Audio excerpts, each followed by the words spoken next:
into the NASA SpaceX Crew-9 mission, a long-duration rotational mission to the International Space Station for NASA astronaut Nick Hague and Roscosmos cosmonaut Alexander Gorbanov. I'm Ronnie Foreman, a senior commercial sales manager here at SpaceX, and I'm joined by NASA's Leah Cheshire. We are just under a couple hours away from the final approach and docking of Dragon to the International Space Station. Overall, this will be Dragon's 44th visit to the space station and its 13th human spaceflight mission to the orbiting lab. Looking back over the last 24 hours, launch day preparations started early for our crew members.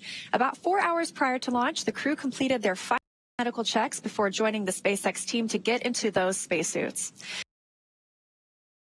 After suit up in the NASA operations and checkout building, the crew walked out, waving some final farewells to their family and friends waiting outside. That's always one of my favorite parts of the day. Of course, the next destination for the crew was the launch pad. It takes about 20 minutes to ride to Launch Complex 40, where the Falcon 9 and Dragon spacecraft were waiting for them. Of course, a reminder, this was the very first human launch from Launch Complex 40. About 2.5 hours prior to launch, the crew ingressed or entered the Dragon spacecraft, walking over that crew access arm and enjoying some last views of the Space Coast. Love that one of them, taking in the rocket itself, before they headed into the White Room and then, as you can see here, into the spacecraft. Then at 10:17 a.m. Pacific Time, 1:17 p.m. Eastern Time, the 9 Merlin 1D engines ignited and Falcon 9 lifted off from the first time with crew on board from LC-40, marking the 15th time humans rode Dragon into orbit.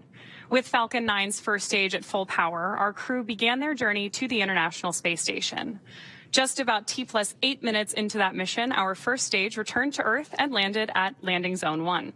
A couple of minutes after that, we had spacecraft separation where we saw Dragon finally flying free with Crew-9 on board. About 45 minutes after liftoff at 11:03 a.m. Pacific, Dragon executed the phase burn. This is the first of 5 major burns required to raise Dragon's orbit and position it for approach to the International Space Station. Dragon raised its orbit using the Draco thrusters over the last several hours as it continues to chase down its destination, the space station. And then just a few hours ago, the boost burn took place at 7:58 p.m. Pacific Time. The boost burn put our crew in an orbit where Dragon's apogee, or the highest point of the orbit, is about 10 kilometers lower than the station. But before we can approach the station, we need Dragon's entire orbit, not just that highest point, to be effectively shadowing the space station. So after that, we executed the close co-elliptic burn at 8:42 p.m. Pacific. The close burn placed Dragon on an orbit roughly co-elliptic with the space station, meaning that it's maintaining an orbit roughly 10 kilometers lower than the station the entire way around the Earth. Again, that's in contrast to only being 10 kilometers lower than the station during the apogee, or the highest point in the orbit, which is what was achieved by the boost burn beforehand. Now from there, this morning at 7:54 a.m. Pacific Time, we executed the 4th major maneuver known Freedom as... copies go, 2001 Zulu. And that was good news from the crew. It sounded like Commander Nick Hague aboard Dragon. They just got the go for the approach initiation burn. We're tracking that in a little less than 30 minutes now. However, let's rewind a little bit. This morning, we did execute the transfer burn, 7:54 a.m. Pacific Time. That's where we raised Dragon's apogee, or the highest point of its orbit, to just 2.5 kilometers lower than the station. Then we rounded everything out with the final co-elliptic burn at 8:41 a.m. Pacific to once again maintain that constant orbit lower than the station, this time just 2.5 kilometers below. That was a shorter burn lasting just over 30 seconds. And recently at 11:30 a.m. Pacific, we added in the approach out of plane burn to further refine Dragon's trajectory to the space station. During our approach, SpaceX flight controllers will work in tandem with the NASA team in Houston to maneuver Dragon Freedom to the proper altitude. They will initialize the navigation sensors used for this methodical approach to the space station. They'll also activate and test out a number of systems on board Dragon, including the bidirectional communications system with the station using the C2V2 system. C2V2 stands for Common Communications for Visiting Vehicles. It sets up a data stream from Dragon to the space station, giving us another path for Dragon telemetry to come to the ground, and giving an additional command capability to astronauts aboard the space station.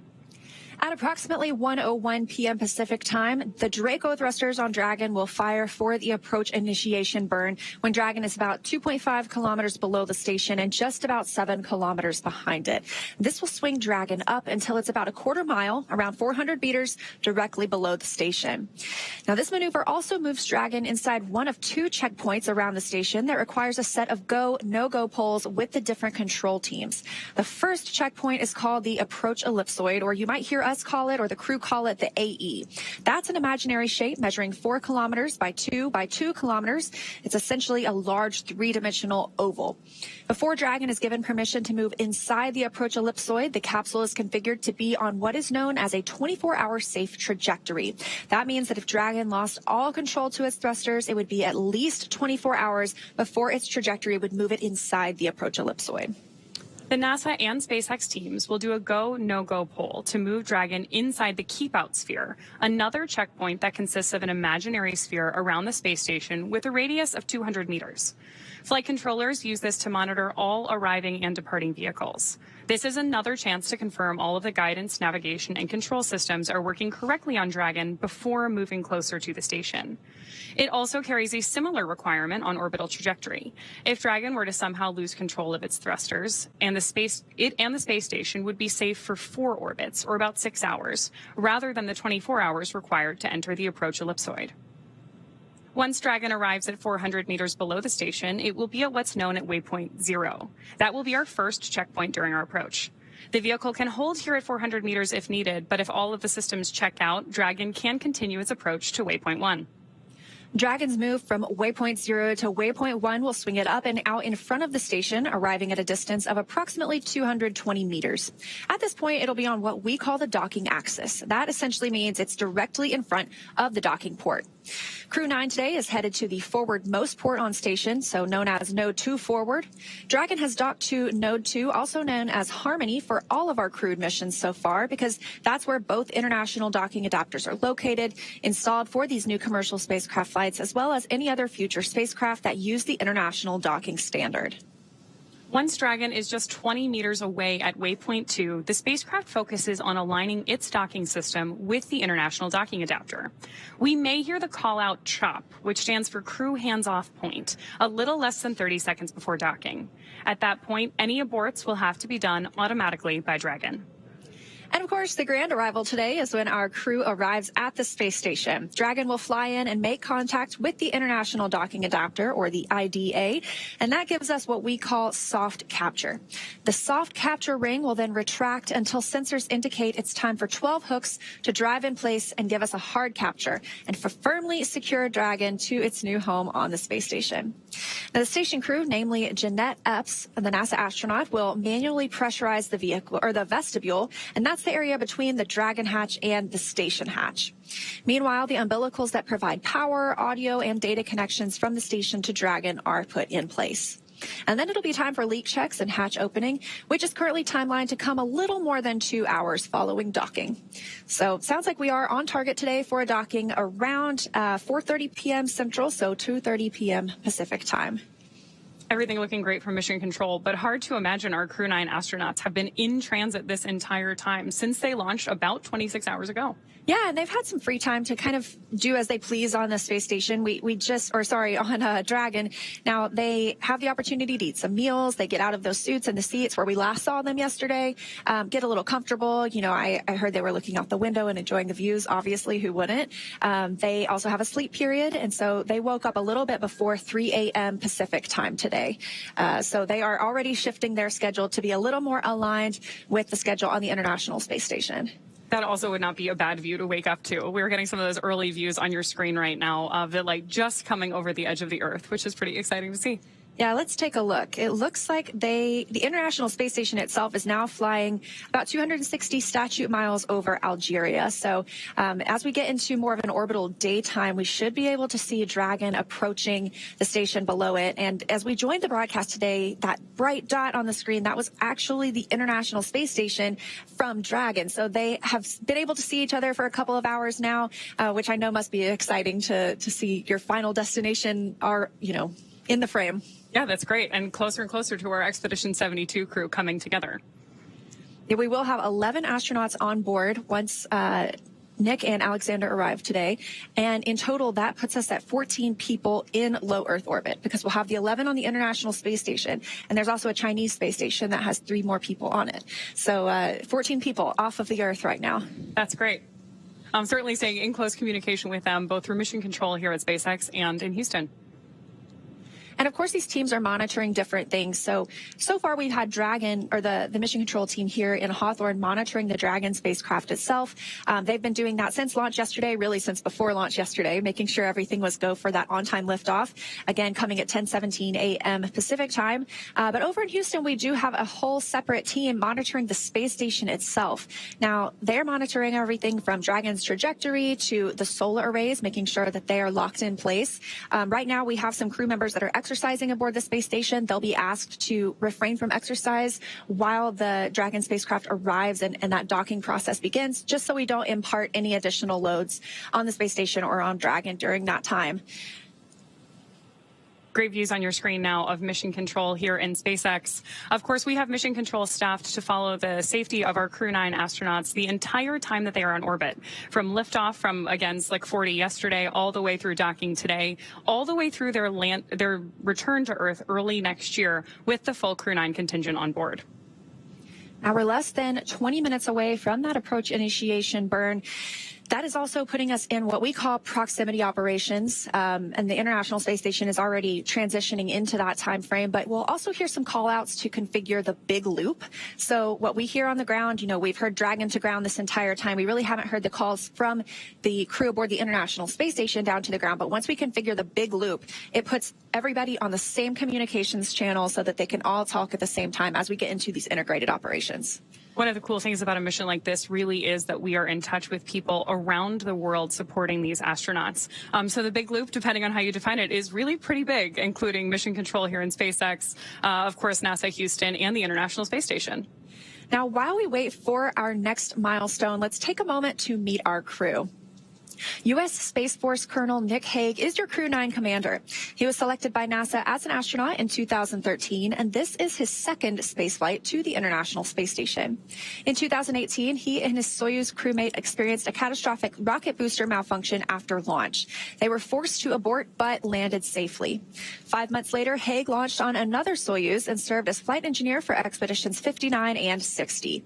He spent a total of 203 days in space. SpaceX Freedom from Seat 2, contact. Loud and clear, Nick, from C2. I've got you the same.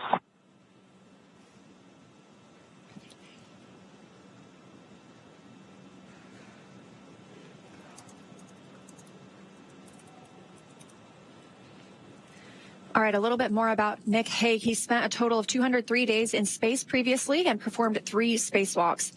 He's a Kansas native and a test pilot and a distinguished graduate of the United States Air Force Academy. Nick spent 5 months in Iraq with support of Operation Iraqi Freedom. He voluntarily transferred from the United States Air Force to U.S. Space Force in 2021 and is an active colonel. His wife, Katie, is a retired U.S. Air Force colonel as well, and they have 2 sons. To learn a little bit more about Nick, let's take a look at this video. The point of the human exploration of space is to benefit everyone on Earth. My name's Nick Hague, and I'm the commander for NASA's SpaceX Crew-9 mission to the International Space Station. Space is really hard. It's dynamic, it's unpredictable, and we've seen that play out over the last several months. But that's no different than the way it's always been. And so it's phenomenal to be part of a team that you see them respond to that and throw themselves at these new challenges and figure out ways to make it happen. It just makes you really proud to be part of the NASA team. I grew up on a farm out in western Kansas, looking up at the night sky, staring at the stars, dreaming about exploring space. At some point when you're growing up, the childhood dream of going to space transitions to a professional ambition. And for me, that time was at the test pilot school at Edwards Air Force Base. I've been to the space station before. My first launch was not quite successful, and we aborted about 2 minutes into the flight.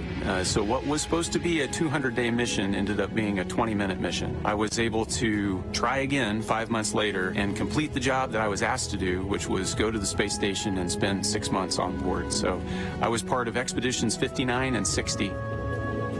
Our mission hasn't changed. It's to get to the space station, conduct research, and come home. How we're going to do that is going to look a little bit different. This time, we're going to launch with just 2 crew. We're going to have 2 empty seats for Butch and Sonny, so that at the end of our mission, we're going to be able to bring them home. But one of the most exciting and challenging aspects of what lie ahead is how Alex and I are going to integrate into their crew. You know, they've been on the station for several months already, and it's going to be thrilling to be able to join them and get to work, doing that mission of discovery, conducting science, performing upgrades on the station, figuring out how to live and work not just in low Earth orbit, but how we're going to do that when we go to the moon and on to Mars. Safety culture at NASA is so critical. We manage risk every day. Just being able to watch the agency navigate those decisions over the last several months and balance the risk and the safety of the crew and the well-being of the crew and the vehicle and the mission has been phenomenal. What is crystal clear in that entire process is the commitment to making sure that when we launch crews, we're going to bring them home safe. You say that too. Go ahead on to Matt. You're confused by my last call. It's because it was unnecessary. That's a for reference procedure if we are not using DASPEN. So disregard, please. We copy, and it definitely doesn't hurt. So thanks for the clarification. Good discussions there between Mission Control and our crew up in orbit. Next up, of course, we have Mission Specialist Alexander Gorbanov. This is his first time in space aboard Crew-9, but of course has been preparing for this flight for much of his career. He studied engineering with qualifications in spacecraft and upper stages from the Moscow Aviation Institute. Gorbanov graduated from the military department with a specialty in operation and repair of aircraft, helicopters, and aircraft engines. Before his SpaceX for Big Loop contracts.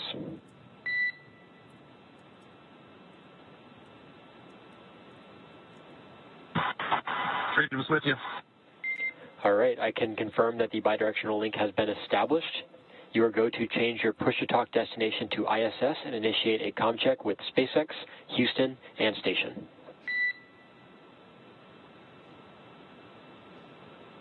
And copy that. And then just for clarity, stay on this the rest of the time.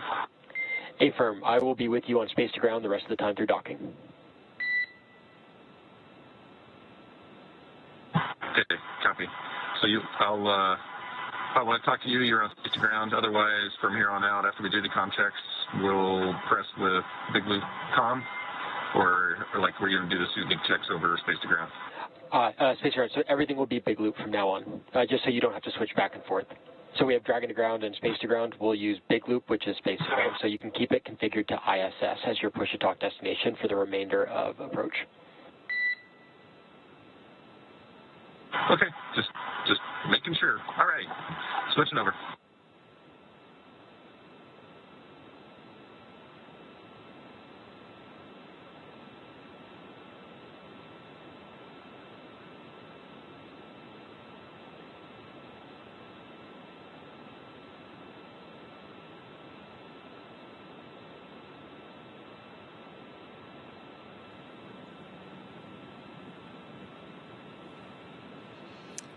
All right, a little back and forth between our crew. Freedom on the Big Loop, comm check. SpaceX has you loud and clear on the Big Loop. How me?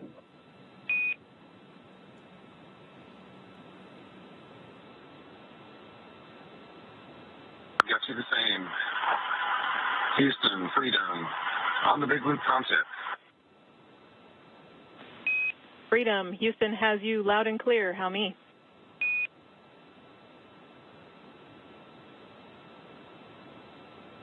Catch you loud and clear, Houston. And station, Freedom, comm check on the Big Loop. Freedom, This is Station. We've got you loud and clear, Nick and Alex. We are waiting for you. Loud and clear. Can't wait to get there. And tally ho, we got you in the window.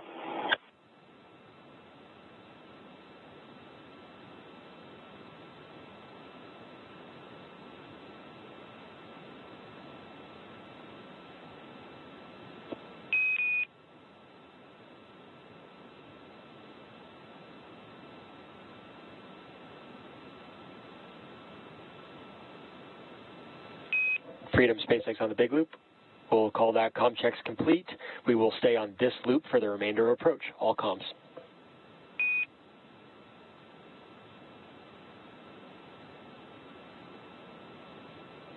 Freedom copy. Big loop comm from here on out.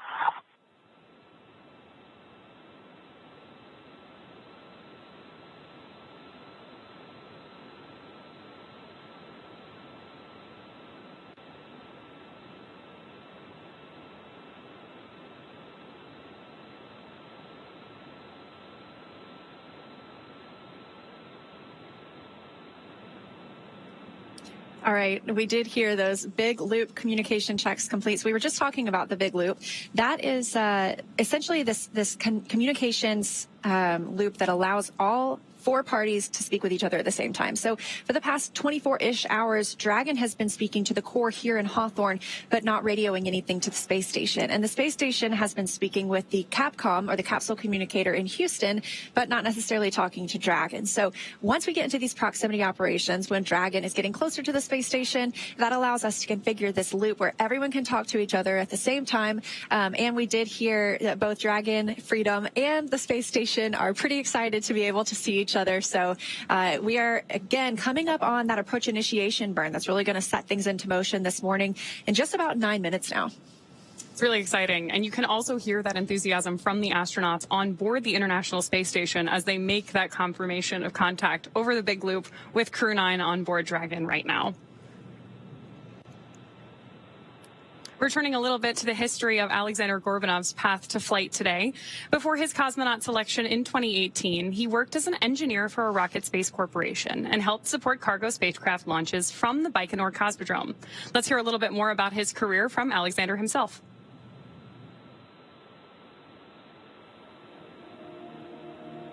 Практически самое неизвестное, что сейчас у нас есть.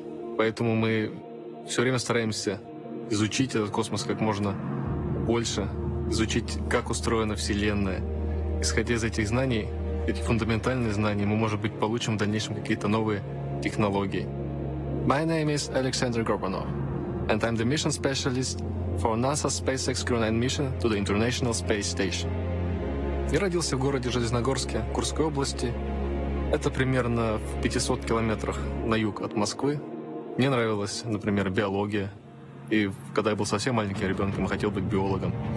Затем я познакомился с авиамоделированием. После этого меня мысль о том, чтобы стать инженером, в частности в космической отрасли, полностью захватила. И в старших классах я уже осознанно готовился. Я закончил Московский авиационный институт по направлению космические летательные аппараты и разгонные блоки. По образованию я инженер. Учась в институте, я также параллельно работал.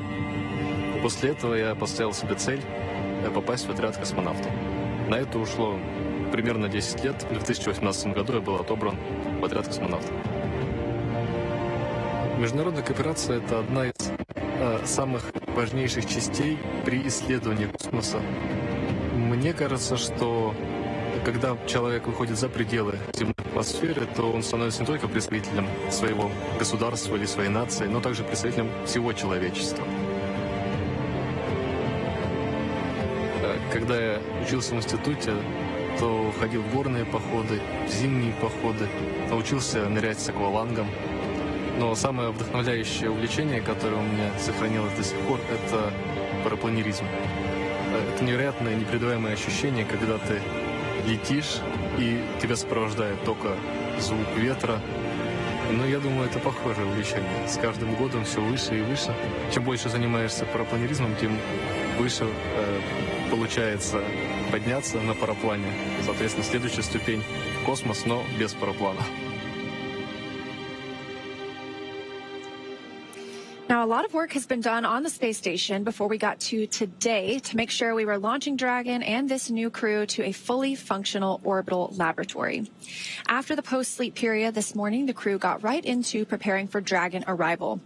NASA astronauts Matt Dominic and Mike Barrett will be in the station's cupola, that bay window looking down on Earth, using special software to track Dragon's approach and make sure it's staying in the expected zones. Once Dragon is docked, Jeanette Epps will be primed to move right into hatch operations. She'll start by opening the large hatch at Node 2 forward, giving her access inside the pressurized mating adapter.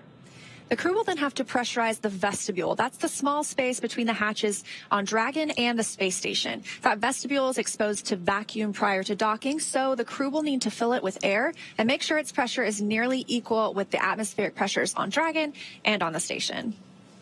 Epps will use a small valve on the station's hatch to slowly introduce air into the vestibule.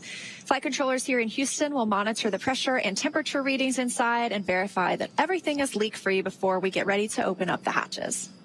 Of course, preparation began prior to crew arrival to make sure they have somewhere to stay. The astronauts have available temporary campout locations known as casas that they can stay in until we're back to our usual 7 people living and working on station.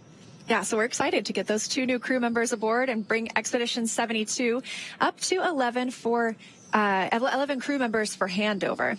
So this is what Expedition 72 will look like once we have our Crew 8 return next week. These crew members arrived, obviously, we have Butch and Sunny who arrived on Starliner. We have Nick and Alexander who are arriving today on Dragon.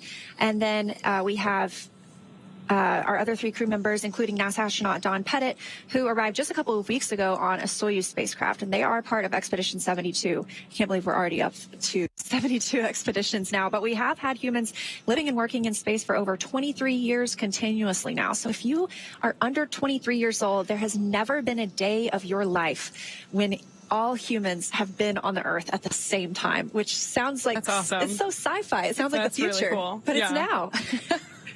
So right now, that Expedition 72 crew aboard the station is awake, and they are preparing for Dragon's approach, and they sound pretty excited about it, too. Yeah, they do. Speaking of Dragon, development of Dragon for crew started with Dragon carrying cargo. Dragon was designed from the beginning for flying humans to space, so much so that even the first Dragon had a window. Before we could fly humans, teams implemented a number of design upgrades to make sure both Dragon and Falcon 9 are suitable for flying people. Then we put both vehicles through thousands of tests to prove their safety. Dragon is capable of carrying up to 7 passengers to and from Earth orbit and beyond. It is the only spacecraft currently flying that is capable of returning significant amounts of cargo to Earth and is the first private spacecraft to take humans to the space station. Dragon is fully autonomous, which means it can basically fly itself, but also features full manual override capabilities in case of an emergency. Now, we did just hear that the approach initiation burn just started, so that is about a 90-second burn. It did come a couple of minutes earlier than we were expecting it today, but so far it seems like everything is going well, and we are standing by for the burn completion. Again, this is really going to set things into motion for us today.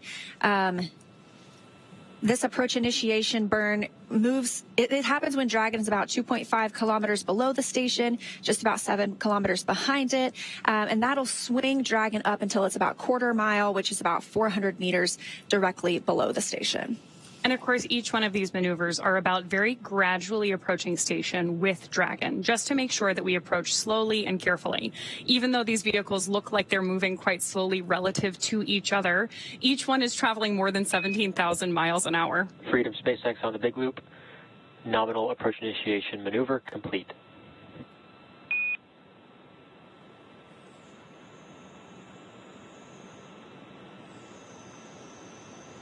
Freedom copies on the big loop, nominal AI burn, and we are complete with section 5, holding section 6 of suit donning for your go for suit leak checks. SpaceX copies, holding in section 6. We'll give you a go for suit leak check shortly.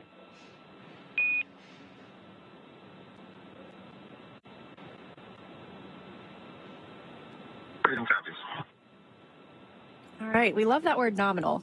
Always good. Everything as expected for the approach initiation burn. Again, about a 90-second burn. That's also eventually going to move Dragon into the approach ellipsoid, one of those invisible spheres or an oval that we monitor as spacecraft arrive and depart the International Space Station. It doesn't matter whether there's crew on board or whether it's a cargo spacecraft. This is kind of our boundaries or our neighborhood around the space station that all the flight controllers keep their eye on for anything that's approaching or departing.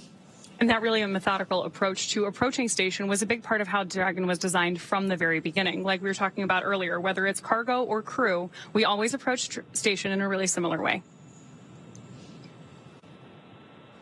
Now, speaking of these two vehicles, which are about to meet up in space, even though we had those earlier views where Freedom, SpaceX on the big loop, looking for you're okay to come back on board with cameras.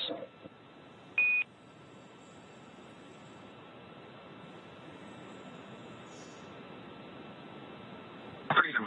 Yeah, we're good with that. Apologies for not having you come on board earlier, but welcome aboard. Copy. good news there that we should soon be getting views of our Crew-9 astronauts on board Dragon, suited up and ready to approach the station.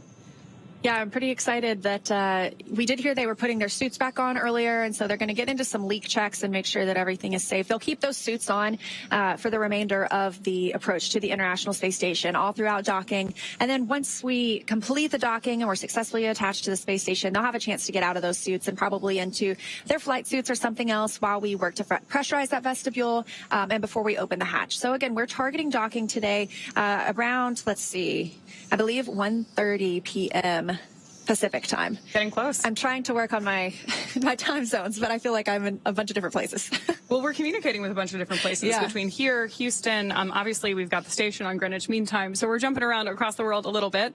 But the good news is that for our Expedition 72 crew, Dragon is getting bigger in the window as it gets ever closer to the ISS. But Dragon's actually pretty big to begin with. The Dragon spacecraft and its trunk stand over 26 feet tall.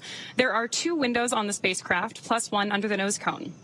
The nose cone opened shortly after launch, so if you were with us yesterday, you heard us call out that major milestone, which allows us to expose the forward bulkhead thrusters and docking mechanism that will connect with the International Space Station. Dragon's trunk holds solar cells, which power Dragon while it's in free flight, and the trunk can also carry unpressurized cargo to the station. Now, Dragon has 16 Draco thrusters that can be used in space to help navigate the spacecraft to its destination, each providing 90 pounds of force, which really takes you a long way once you're in the vacuum of space. That doesn't include the 8 Super Draco thrusters used for an abort, which are no longer active once the crew is in orbit. Dragon has played a significant role in advancing our future in space by safely transporting crew to and from the space station. There are currently 4 Dragon spacecraft supporting human spaceflight missions that have docked to the station: Endeavour, Resilience, Endurance, and Freedom. Crew-9 are on board Freedom today, which previously flew NASA's SpaceX Crew-4, in addition to the commercial Axiom missions AX-2 and AX-3. Altogether, the reusable Dragon spacecraft have completed 8 human spaceflight missions on behalf of NASA and visited the station 42 times under NASA's commercial resupply and commercial crew programs so far. As we mentioned earlier, Crew-9 is Dragon's 15th human spaceflight mission since 2020. Now, that includes these commercial crew program missions for NASA, as well as the private astronaut missions with Axiom, Inspiration 4, and Polaris Dawn, which recently launched. And that is when Dragon became the first private spacecraft to take humans to the International Space Station with Demonstration Mission 2 in 2020. Now, you might be wondering, what do the astronauts do once they get to the International Space Station? And I can tell you they stay extremely busy. So over the last 23 years, crews aboard the space station have completed thousands of scientific and educational experiments, and Crew-9 is prepared to add to that growing number. Crew-9 will conduct hundreds of science experiments and technology demonstrations during their mission, and they will spend several months, I think about 5 months, working on the orbital laboratory. Yeah. Of course, having more crew members on board significantly expands the amount of research that we can conduct, and this crew will conduct new scientific research to prepare for human exploration beyond where we're at now in low Earth orbit and benefit humanity on Earth. Experiments include studies of blood clotting, effects of moisture on plants grown in space. SpaceX on the big loop for suit leak checks. We're going to wait to perform the suit leak checks until the other side of an upcoming TDRS handover, so I'll be back with you in about 6 minutes to step into suit leak checks.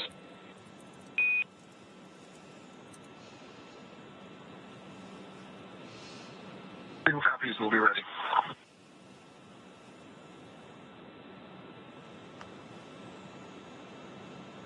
Good news for Mission Control there that we are about to step into those suit leak checks, but we are expecting a slight communications gap in our TDRIS coverage. That's the call out you heard, that we're expecting a little bit of a handover with that system.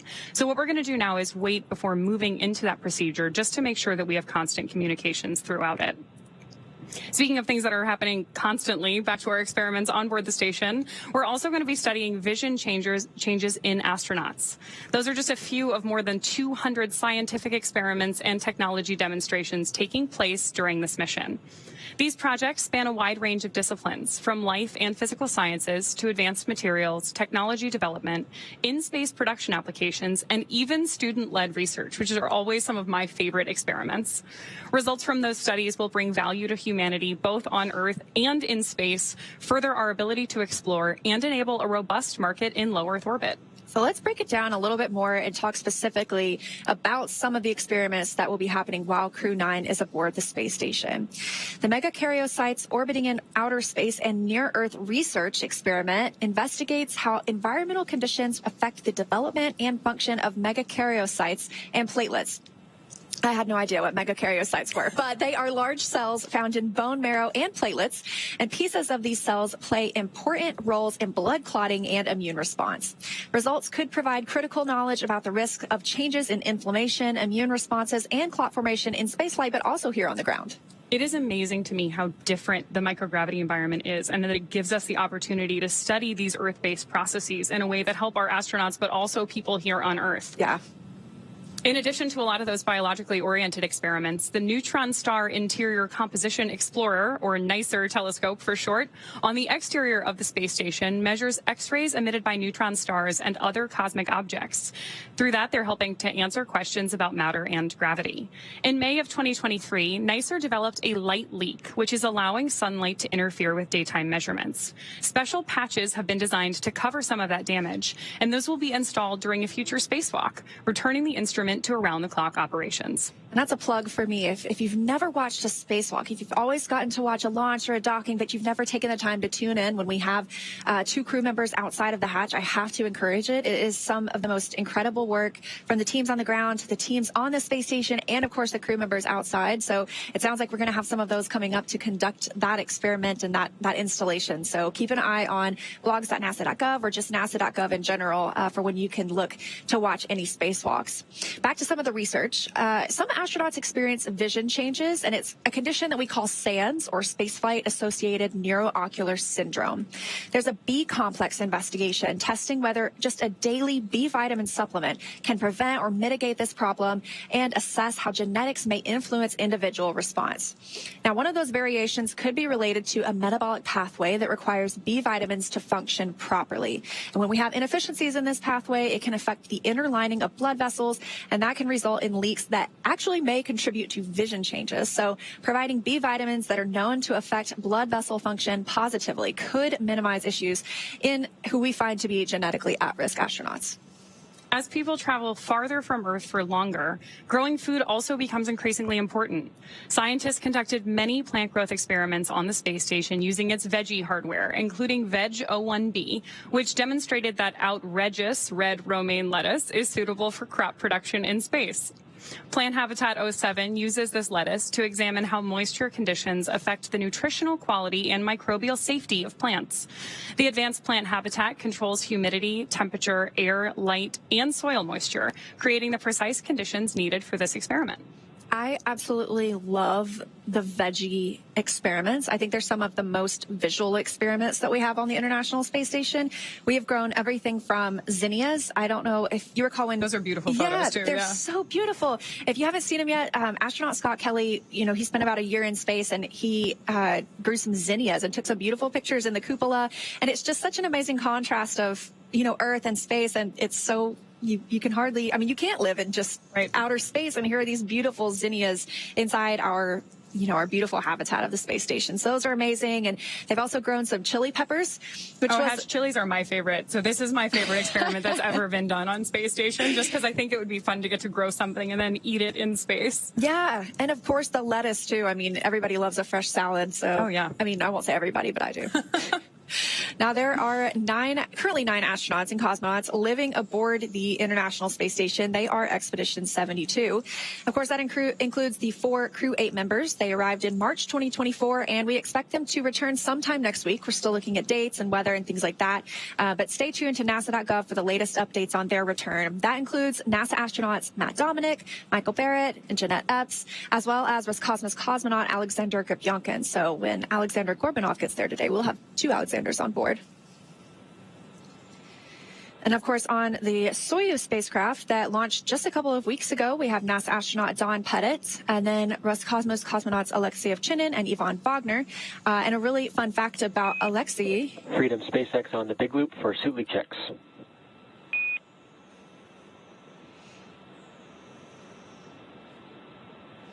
Freedom is with you. All right, Nick, you are go for suit leak checks per 4.011.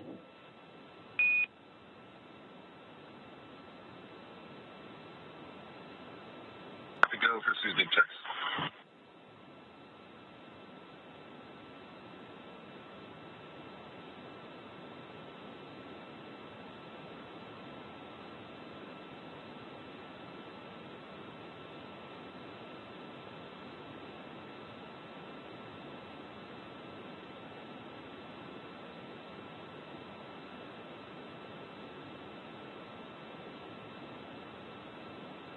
Freedom on the big loop. Section 2, 2.2, ready to pressurize.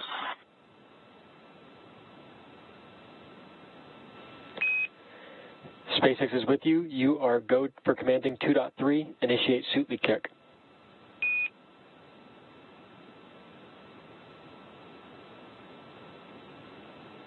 Freedom captain's go.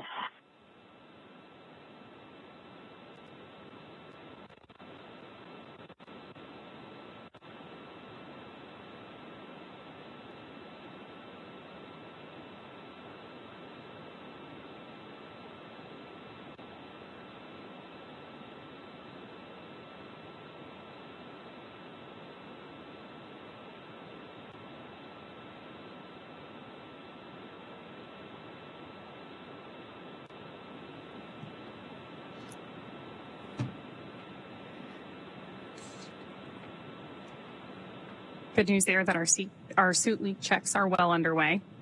Yeah, again, they do wear these suits. These are still considered dynamic portions of the mission. Like you talked about, these are really moving. The space station and Dragon are moving pretty slowly in relation to one another because you have to have a very slow and methodical approach to the space station. But in reality, they are moving at orbital velocity, so 17,500 miles around Earth. And so during these dynamic phases of flight, we just had the approach initiation burn, and we're getting into docking when we're bringing 2 spacecraft together, 260 miles above Earth. We keep our crew suited up and in their seats just in case they needed to take any actions like retreating or breaking out from the space station. But it seems like everything's going pretty smoothly so far. Yeah, everything is going well today, but one of the cool things about the suits that the astronauts are putting on right now and doing those leak checks on is that they really are designed to keep the astronauts safe in the event of an emergency. The material and everything on board the suits is designed for the off-nominal case so that even though hopefully everything goes the way it is today, really nice and smooth, we're ready for those off-nominal scenarios if they were to occur. And those suits are custom tailored for each crew member. And they also provide different things. So there's an umbilical on the suit that connects to the seat itself. And when they were getting suited up yesterday, there's kind of a little briefcase that it can help connect to as well. And that provides them things like cooling. That's also their communications outlet. So they have the ability to get in those suits and have communications through their helmet. When they are floating around the spacecraft, there is a microphone that they can grab and use at any time. So they don't have to stick their head in the helmet really quickly if they want to talk to somebody. But it does allow continuous communication for the crew with anybody here on the ground. Which is great because that's how we're able to hear them through the big loop right now. But once they get to the space station, those IVA suits, which stands for intervehicular activity suits, won't be needed anymore. So once they're out of their suits and ready to go on board the ISS, those Dragon spacesuits will stay on board Dragon for the remainder of the mission. Yeah, and it's very interesting. There's quite a difference between the IVA or intervehicular activity suit, like you mentioned, and the EMU, the extravehicular mobility unit. An EMU is when you think of a spacewalk, and NASA astronauts out on a spacewalk and the International Space Station, you see a bigger, a bulkier suit. That's an EMU. But of course, we did see just a couple of weeks ago the first commercial spacewalk with with a new developed spacesuit, and that was still considered an IVA suit. Is that correct, or is it considered? That's an EVA suit. Okay. So that's basically an evolution of SpaceX's IVA suit that was designed specifically for the Polaris Dawn mission in support of that first commercial astronaut spacewalk that has ever been done, which was just, to me, so exciting to see. Because like you mentioned earlier, the spacewalks are, to me, the most exciting part of human spaceflight. You have this amazing communication between the astronauts outside of either the ISS or the capsule, working together, communicating with the ground. And it was great to see that not just on station, like we've seen it many times before and hopefully many times in the future, but also on board Dragon. Now, again, we did lift off on time yesterday. Just on the Big Blue, 2 good suits. SpaceX copies and concurs. At this point, we'll consider 4.011 complete, and that should also mean 4.010 complete. We're tracking the same. All right, good news. 2 good suit leak checks, that coming from NASA astronaut Nick Hague, who's the commander aboard Dragon right now. Again, 2 suits. It's he and Roscosmos cosmonaut Alexander Gorbanov. So we're bringing the station residents up to 11 today. I feel like that's going to make station kind of a party for at least the next couple of days. Yeah, absolutely. Wow, check it out. That's the International Space Station, our home in low Earth orbit, and the destination of Dragon today. This point of view coming from Dragon itself. Now, we did hear earlier that the crew aboard the space station can also see Dragon at this time. So as we get a little bit closer, we might be able to see Dragon from the station as well. And we're getting great views right now inside of Dragon, looking up at those screens as our 2 crew members begin to approach the ISS.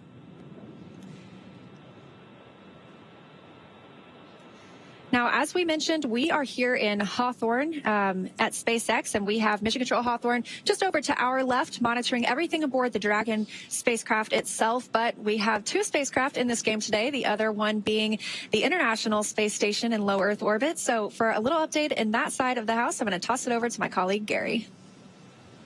Hey, Leah and Ronnie, it is so great to be with you. We're over here at NASA's Mission Control Center in Houston, Texas, following along with the operations of Crew-9, Nick Hague and Alexander Gorbanov on the way to the International Space Station. We just heard an update that they had a great suit leak check, and we are counting down to the approach initiation mid-course maneuver. This is a maneuver that allows the Dragon spacecraft any course correction maneuvers necessary to align ourselves with the next waypoint, waypoint 0, right underneath the International Space Station. That allows for the next series of maneuvers, which Leah, you and Ronnie have both went over beautifully, to sweep out right in front of the International Space Station in preparation for docking. In the meantime, the teams here in Mission Control Houston are preparing for the docking of the 2 crew members to the International Space Station to bring the orbiting complex's population up to 11. So in the past couple of hours, NASA astronaut Butch Wilmore got a head start on preparing some of the monitoring tools that are necessary from the inside of the International Space Station. While the 2 crew members are approaching the International Space Station, they're going to have help from across the United States, but also from aboard the orbiting complex. It'll be NASA astronauts Mike Barrett as well as Matt Dominic that are in the cupola monitoring the operations of Nick Hague and Alexander Gorbanov making their way to the International Space Station. Here in the room, though, we're following along. Teams are led by the flight director Marcos Flores, who is leading the teams here for the docking operations. The voices that you're going to hear from Mission Control in Houston is Tess Caswell, one of the Capcoms. Sitting next to her is NASA astronaut Nicole Mann. Some of the voices you'll be hearing from here in the room. The space station has to be prepared in such a way to receive the Crew-9 Dragon Freedom, and so the ISS itself is being configured for its docking attitude. In fact, some of the SARJs, the Solar Alpha rotary joints, are locked and in a feathered position. They need to be maintained in a position for the docking operations, and in fact, there will be attitude control maneuvers to make sure that Nick Hague and Alexander Gorbanov make their way safely to the International Space Station. Everything's looking well on our side, and we're counting down to that approach initiation mid-course maneuver, and we're following along with the operations all along the way.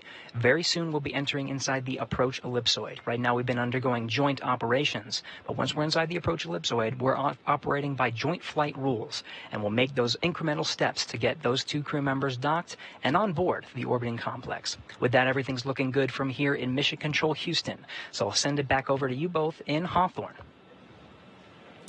Thank Thanks, Gary. Great to see how things are going in Houston, and it does sound like things are pretty smooth this morning. So again, standing by for that mid-course maneuver coming up in about 9 minutes. This view on the right side of your screen from Dragon itself, and that one from Dragon of the space station. That's where we're heading today.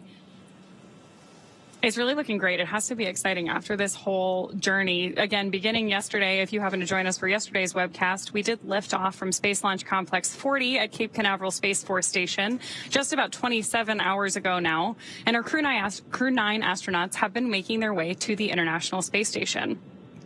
Right now, everything is looking good, and we are tracking an initial contact between Dragon and the space station, which is expected here in just a little bit more than an hour.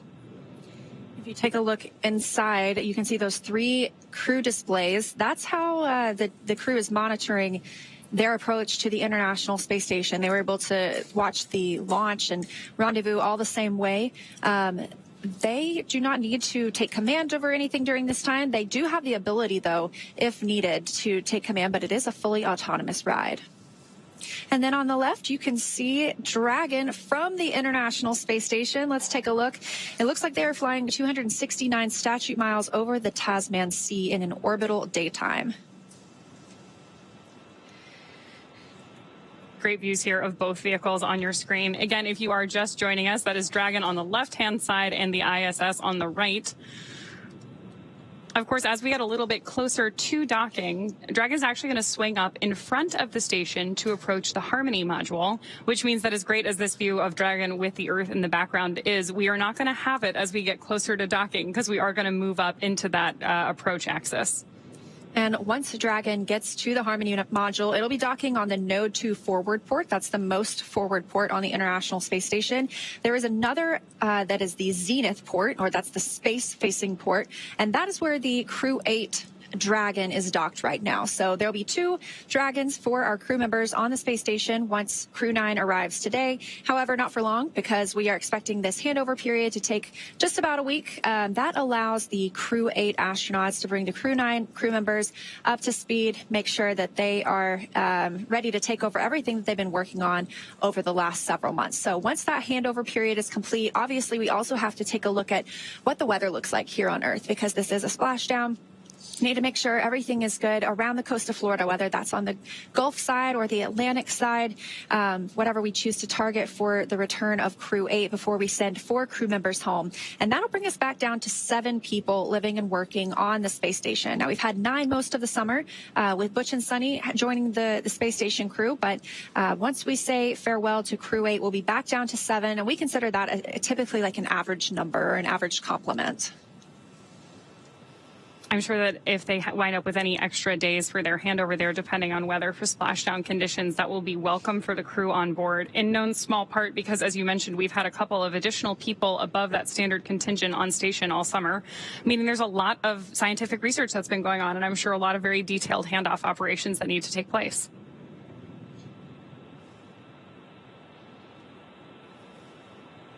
Now, again, I mentioned we are in an orbital daytime right now, and so the International Space Station sees about 16 sunrises and sunsets a day. When they cross over from day to night, that's called the Terminator line. And so they see a beautiful sunrise, and we have that for about 45 minutes before they move into a nighttime. So one thing that you have to be conscious of when you send crew members to space is the circadian rhythm. So there are actually specially developed lights on the International Space Station to simulate different times of day. That way, as they move throughout their day, you know, we're used to when the sun sets here, that means the day is over. But if you see it 16 times that day, it could be a little bit confusing. So some of those lights help regulate the body's responses to what time of day it is and even wind down in the evening. It would be incredible to get the opportunity to watch sunset every 90 minutes, though. I think that would be an exciting aspect of being on space. You would have to pull me out of the cupola. Now, I just got an update that the mid-course maneuver is in work, so we are standing by. Again, a small burn like this one just helps us retarget or realign the International Space Station as we continue moving ever closer. If you squint really hard on the left side, you can see that the nose cone is open on Dragon. That happened shortly after launch yesterday, maybe about 12 minutes after launch or 13 minutes. We started opening that nose cone, and that protects the hatch while we are launching. But once we're in space, obviously we want that exposed so that as we get to the space station today, we can connect the two spacecraft together and eventually welcome our two new crew members on board. The next major milestone we're tracking on our flight today is expected to be Dragon's arrival at waypoint 0, just about 20 minutes from now. Again, waypoint 0 is going to be one of those first checkpoints during our approach to the station. Dragon can hold there at 400 meters at waypoint 0, but if all of its systems check out, Dragon can continue on its approach to waypoint 1. Now, waypoint 1, or the Dragon's move from waypoint 0 to waypoint 1, that swings it up and out in front of the station, arriving at a distance of approximately 200 meters, and 220 meters, I should say, because that puts it on what we call Freedom. SpaceX on the big loop. Mid-course correction maneuver is complete. Performance nominal. The trajectory has converged on waypoint 0.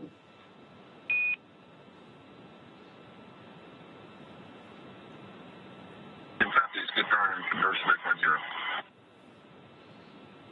All right. Just as we were discussing, it really just refines that trajectory and it's putting them up toward waypoint 0. So that's our next major milestone. But once we move past waypoint 0 and to waypoint 1, again, that's about 220 meters directly in front of the space station. So that puts us on the docking axis, which essentially means it's directly in front of the docking port. And again, today they are headed to the forwardmost port on station.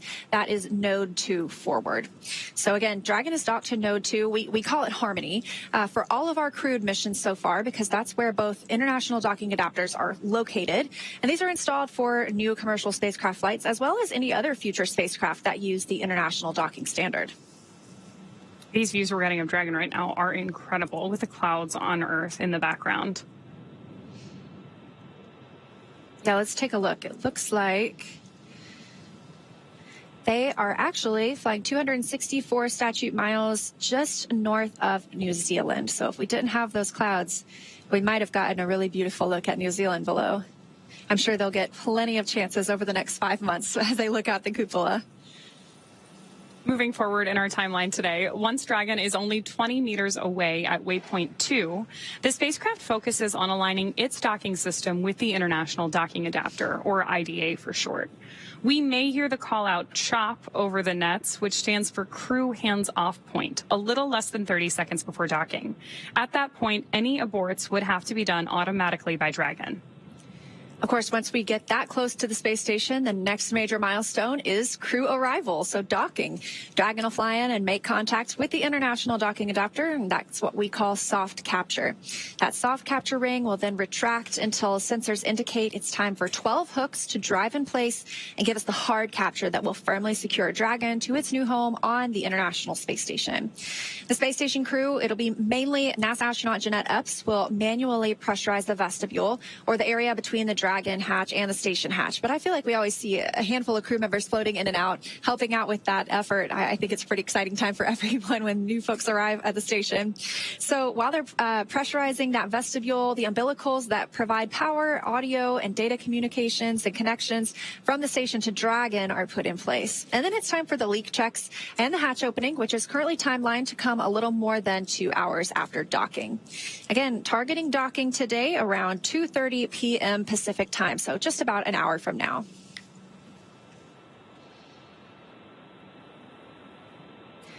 Now, our next call outs we expect to hear a little less than 7 minutes from now are the go and no go for waypoint 0 approach. Again, we don't have to stop at waypoint 0, but they have the opportunity if they need to. Station Houston on the big loop. Dragon range is approximately 1,000 meters. Monitor long range approach per steps 1 to 4 in 1.102. Dragon approach and retreat monitoring. ISS crew is now back up for vehicle approach monitoring. Presentation copies 1.102. Step 1.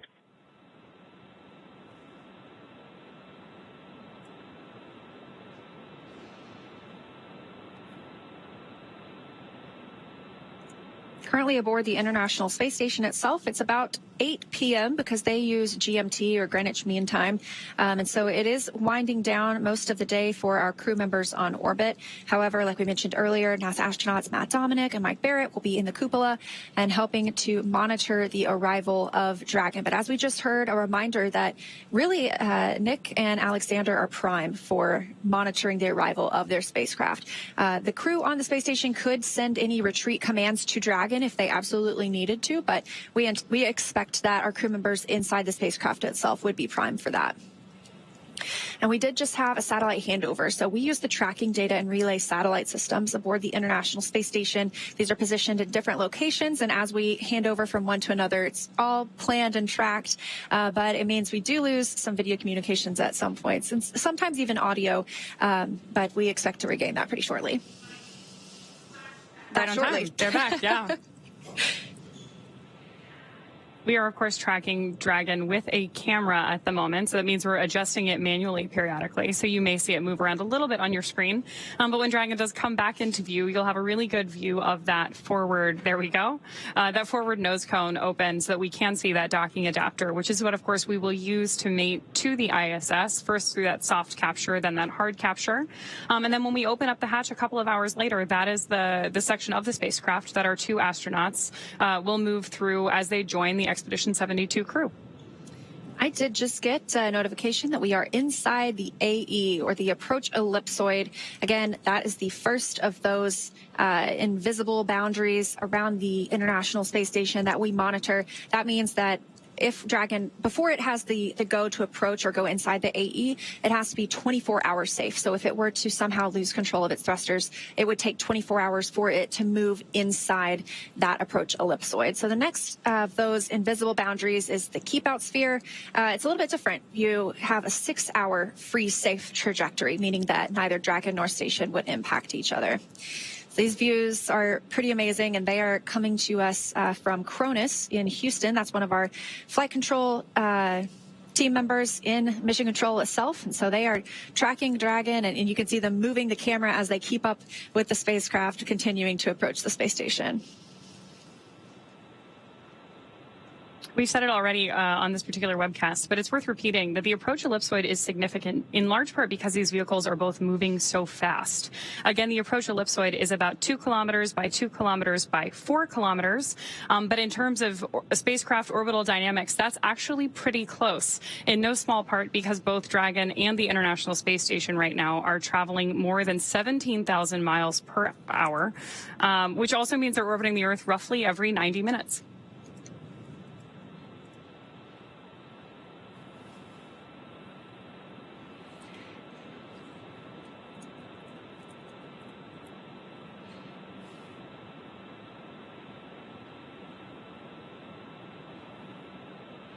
And again, I just mentioned that these views are coming from the Cronus console. I have the full definition now. That one's always hard for me to remember, but it stands for Communication Radio Frequency Onboard Network Utilization Specialist. So you can't blame me if I can't spat it out right away. But yes, our team members at that console are providing us great views of Dragon and usually do such a great job. Freedom SpaceX on the Big Loop. Ground is go for approach 0, and we'll be enabling the maneuver shortly. Expected approach 0 start at 204530 Zulu.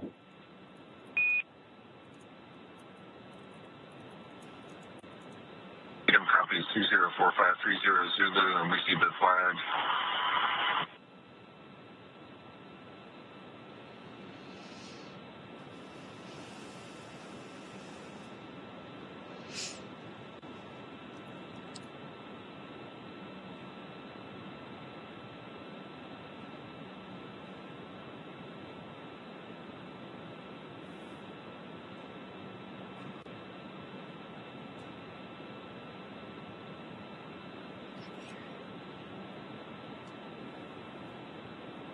All right, so a little bit about this mission. You know, we have what most people are familiar with is the idea of a mission patch. These have gone back generations. But if you don't know how they come to exist, for decades now, crew members have worked together to develop the patch for their mission, and they determine what aspects of the mission they want to highlight and any special details they'd like to include. Now, the crew themselves can design their patch, or they can share their design ideas with an artist who make it come to life. The Crew-9 mission patch, which you have a great view of on your screen right now, depicts the trail of a rocket launching en route to the International Space Station, which will be home for long-duration expedition dedicated to service, science, and collaboration. Coastal waves are inspired by the historic Florida launch site and on a larger scale represent our blue planet, the global ocean, which you get a live view of right now, connecting all the continents. And then a falcon with the number 9 as its beak and a crescent moon as its eye is a nod to the Falcon 9 rocket, while the constellation Draco honors the Dragon spacecraft that is taking Crew-9 to their destination and that we are watching live from space right now.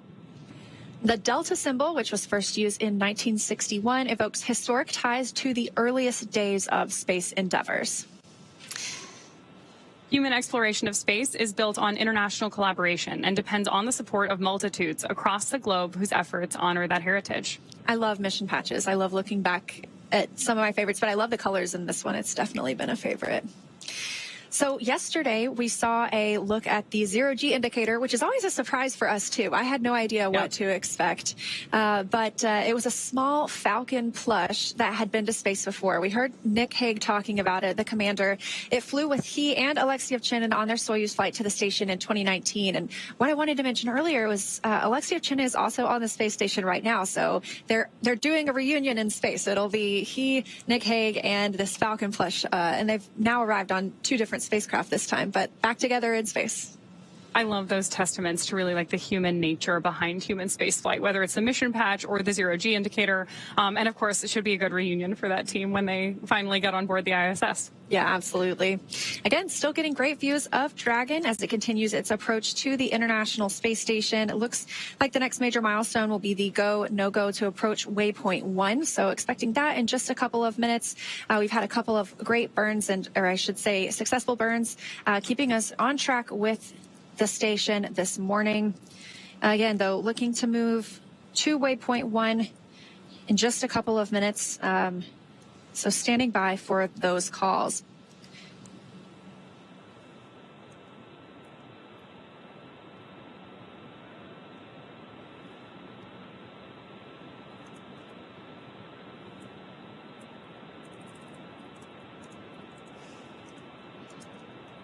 The zoom out we're getting on Dragon right now is really putting in perspective the size of the capsule relative to the Earth behind it. Yeah, absolutely. When you're zoomed in so close, and it's a testament to how good the cameras are outside the space station too.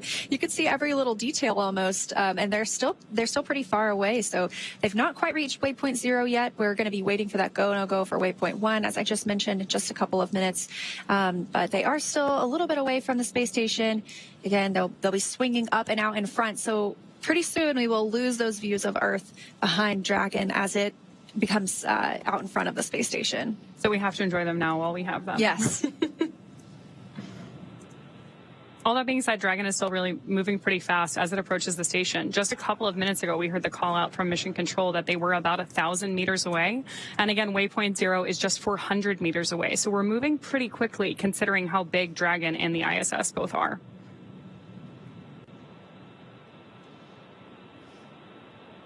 We are now, again, both Dragon and the International Space Station traveling about 260 miles above Earth. So let's see if I can pull up our trajectory or our map again. It looks like they are flying just over Kiribati. So that is in the Pacific Ocean, and they'll be moving south of Hawaii soon. But you can actually spot the International Space Station with your naked eye.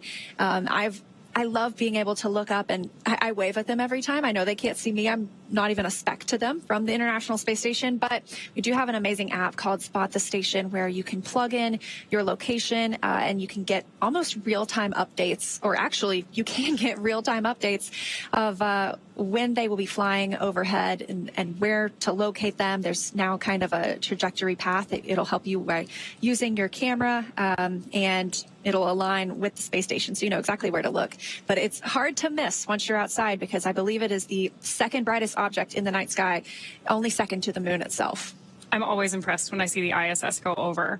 It is much brighter than you would expect it to be, so there's no mistaking it for a plane or anything like that. And obviously the Spot the Station app is really helpful in making sure that you don't miss it when you can see it. Truly, it is unmistakable. Once you see it coming over the horizon, you're like, that is definitely it. And part of that, really, the reason you can see it so well is because of the size of the solar arrays on it. So you can only see it in dusk and dawn when it is dark outside, but the sun is still reflecting on those solar arrays. So it is just like a bright, beautiful star coming across the sky. And like you mentioned, there's no blinking light on it. So when you see it, you know it's not a plane. This is where we will have, once these two arrive today, we will have 11 people living and working aboard the station.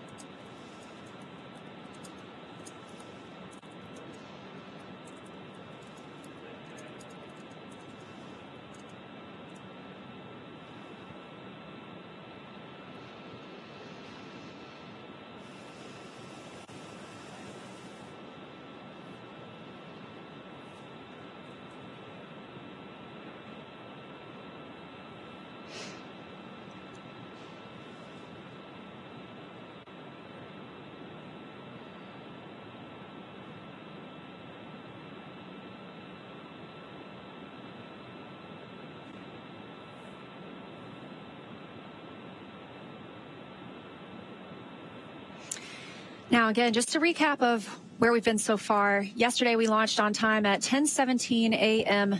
Pacific time, and about 45 minutes after liftoff at 11:03 a.m. Pacific, Dragon executed the phase burn. That was the first of 5 major burns required to raise Dragon's orbit and position it for approach to the International Space Station. Dragon raised its orbit using those Draco thrusters over the last several hours as it chases down its destination. And then shortly after that, the boost burn took place at 7:58 p.m. Pacific. The boost burn put our crew in an orbit where Dragon's apogee, or the highest point, was about 10 kilometers lower than the station. But before we can approach the space station, we need Dragon's entire orbit, not just that highest point, to be effectively shadowing the space station. So after that, we executed the close co-elliptic burn at 8:42 p.m. Pacific. The close burn placed Dragon on an orbit roughly co-elliptic with the space station, meaning it was maintaining an orbit roughly 10 kilometers lower than the station, or roughly 6 miles, the entire way around the Earth. Again, that's in contrast to only being 10 kilometers lower than the station during Dragon's apogee, or the highest point in its orbit, which was achieved by that previous boost burn. From there, this morning at 7:54 a.m. Pacific, we executed the 4th major maneuver known as the transfer burn. That's where we raised Dragon's apogee, or the highest point of its orbit, to just 2.5 kilometers lower than the station. Then we conducted the final co-elliptic burn at 8:41 a.m. Pacific to once again maintain a constant orbit lower than the station all the way around. Again, that time just 2.5 kilometers below. That burn lasted just over 30 seconds. We also added in the approach out of plane burn at 11:30 a.m. Pacific to further refine Dragon's trajectory to the space station. During this approach, SpaceX flight controllers will work in tandem with the NASA team in Houston to maneuver Dragon Freedom to the proper altitude. And we've already heard a lot of conversation back and forth between both teams on the nets already. Together, they'll initialize the navigation sensors used for this methodical approach to station. They'll also activate and test out a number of systems on Dragon, including bidirectional communications with the station using the C2V2 system. C2V2 stands for Common Communications for Visiting Vehicles, and it sets up a data stream from Dragon to the station, giving us another path for Dragon telemetry to come to the ground and giving an additional command capability to astronauts aboard the station.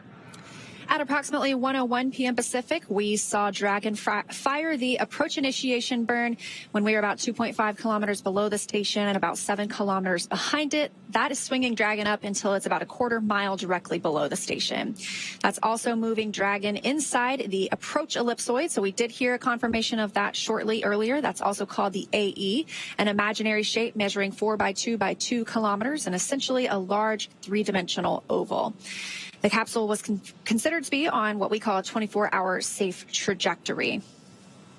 That means if Dragon somehow lost control to all its thrusters, it would be at least 24 hours before its trajectory would move inside the approach ellipsoid. Next up, we're standing by to hear the NASA and SpaceX teams do a go, no-go poll to move Dragon inside of the keep-out sphere, another checkpoint that consists of an imaginary sphere around the station, this time with a radius of just 200 meters.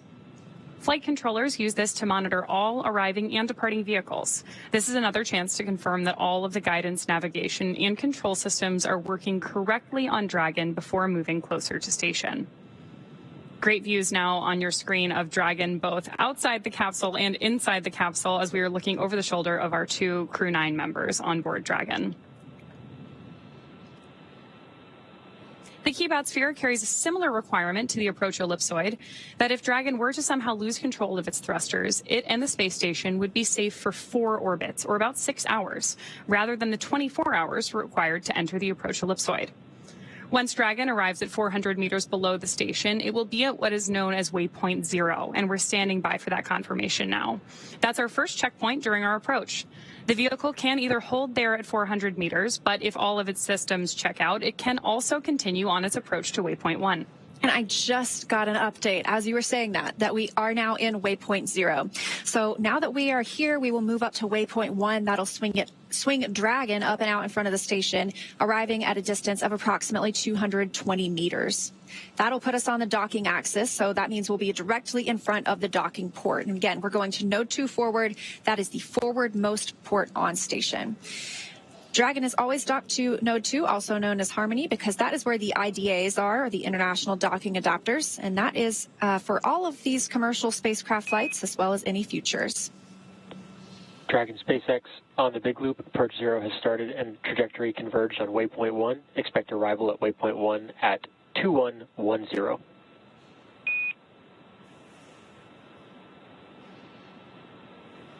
Copies.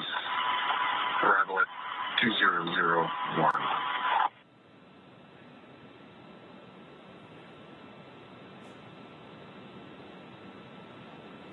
All right, confirmation from the Corps, the Crew Operations and Resource Engineer here in Hawthorne, to the crew aboard Dragon that they are indeed now at waypoint 0 and will begin moving up to waypoint 1. And Dragon, that our waypoint 1 arrival time is 2110. 2110.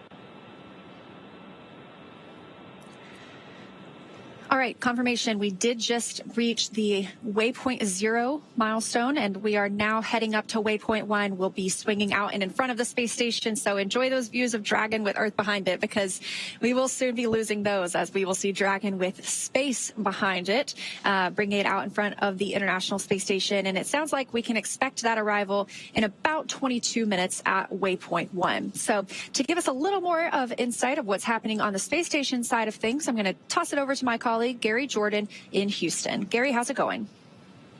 Hey, Leah, going great. We're following along with the operations, same as you, all along the way. Great to see that approach 0 initiation has been executed. This is when Dragon is 400 meters immediately below the International Space Station, and as you said, is going to swing out and up in front. So yes, we're definitely enjoying the same views that you are over there in Hawthorne. Now, aboard the International Space Station, Matt Dominic and Mike Beres are in the cupola watching and getting these incredible views that we're seeing now, but they have the backup capabilities and a connection with the Dragon to execute any abort abilities. But right now, they're just monitoring. Everything looking fantastic aboard the Dragon, and its approach to the International Space Station happening per the timeline. And we're expecting a docking time around the expected time at this hour, 4:30 p.m. Central Time. Now, as the Dragon swings up and around in front of the International Space Station, we can confirm that the space station itself is in the docking attitude. Thrusters have been moved over to the Russian thrusters, and the attitude is in an expected configuration optimal for the docking of Nick Hague and Alexander Gorbanov to the International Space Station. What you're seeing there on the screen to your right. And of course, seeing views of the International Space Station all along the way.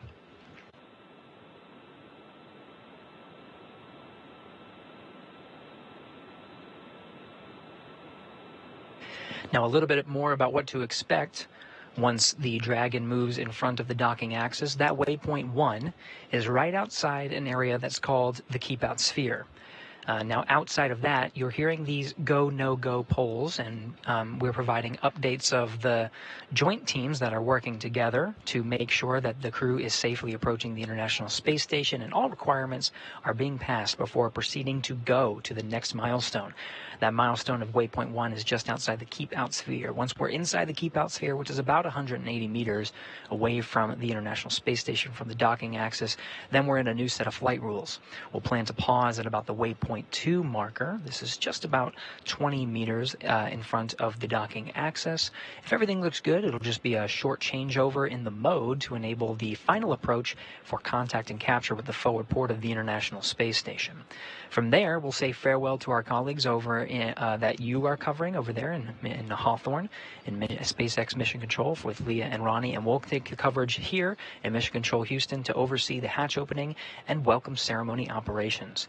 There's a few hatches on board the International Space Station that we need to pass. There's the Dragon hatch itself, of course, but there's also an 8-pass hatch that's on the other side of that hatch, as well as the Node 2 hatch. 3 hatches to get through until the 2 crew members aboard Crew-9 can be welcomed by the 9 crew members aboard the International Space Station. But as mentioned, the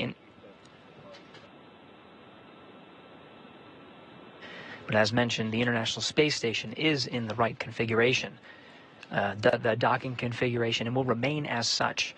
The view that you're seeing on your screen where the space station is pointed, it will remain pointed in that position. You can see the solar rays that are sort of the wings from this perspective of the Crew-9 Dragon Freedom vehicle.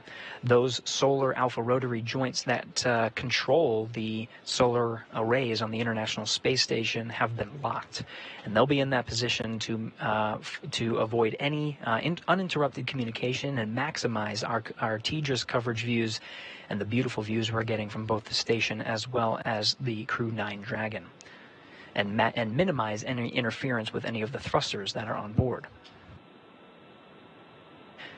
Now, in these the dual view you'll see the views from the station and the Dragon get incrementally interrupted. That's expected as both vehicles are traveling 17,500 miles per hour. Dragon cabin views are enabled by ground stations positioned strategically around the Earth. So we'll be sharing some of the views from inside the Dragon cabin as we get them, as they are beautiful views, and it's wonderful to see over the shoulders of Nick Hague and Alexander Gorbanov the views of the internet from the International Space Station that we're seeing now as Crew-9 Dragon passes over the Earth are covered by the tracking data and relay satellites. These are satellites that are positioned in a geosynchronous orbit approximately 23,000 miles from the Earth, whereas the vehicles we're seeing now are approximately 250 miles. Now you see we'll be having some intermittent loss of that video coverage. That's expected. As we orbit the Earth, the antennas will be hopping from one of the TDRS satellites to the other, and we'll be providing as much coverage as we can. During docking operations, we do make sure that our KU band frequency capabilities to provide the beautiful video that we see is maximized, but we will have incremental loss, and so we're experiencing that now as we continue with ground station coverage from the Dragon itself, providing these views of the International Space Station. As Dragon swings out and up in front of the International Space Station, we're starting to get views of that Zenith port, where the other Crew Dragon is docked. That's Dragon Endeavour docked to the Zenith port of the International Space Station. The Crew 8 astronauts on board will be welcoming Nick Hague and Alexander Gorbanov soon after docking, but they'll begin a 7-day handover period until they undock at approximately October 7th is the date that we're currently tracking for the earliest opportunity for Crew 8 to undock and splash down off the coast of Florida, returning the 4 astronauts home and cosmonauts. Freedom, SpaceX on the Big Loop. We're going to be commanding an increase to our C2V2 rate. We'll have a temporary drop in C2V2 return from Dragon for a little bit. Freedom copies.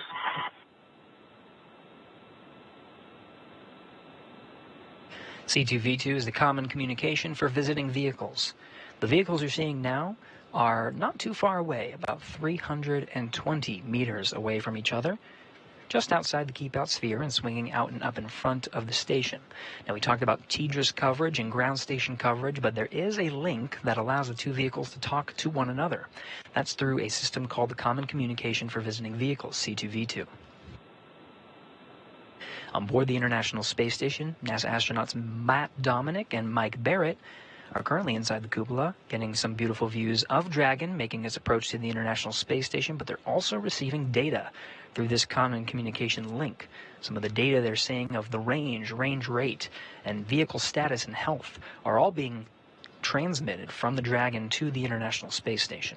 Status of that link will be provided over the Dragon to Ground and big loops, Dragon to Ground loops and big loops as we make our way around the Earth and continue with our coverage of the approach and docking.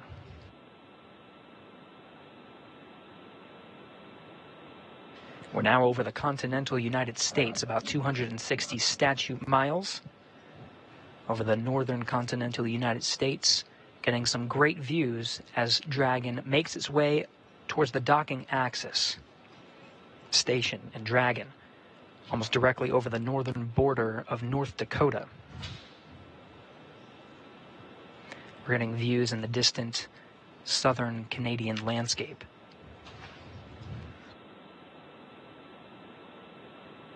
You can see Dragon moving sort of up from this view.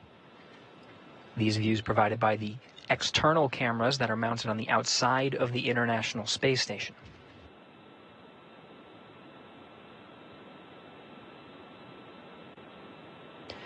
The camera's zoom and focus and aperture are being controlled by flight controllers here on the ground. In fact, here in the room with me at Mission Control Houston, that position is called the Cronus.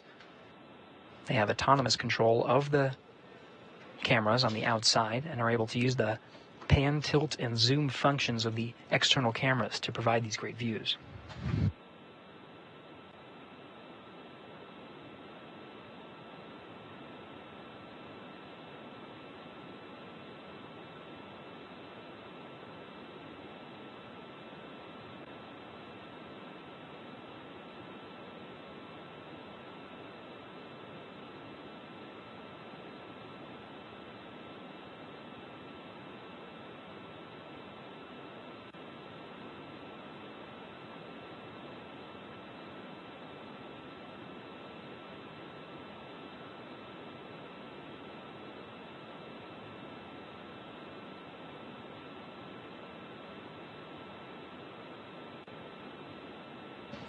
We're closing in on 4 p.m. Central Time, 2 p.m. over there in the Pacific Coast, continuing to track Dragon's approach to the International Space Station.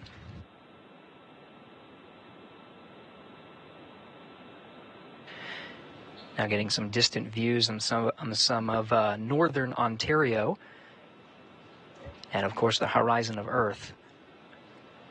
Now this view provided from the external cameras aboard station of Dragon with the nose cone open and the forward bulkhead facing the International Space Station. That provides the communication link, very strong link, and some of the forward bulkhead Dracos are now coming into view as Dragon becomes a little bit closer.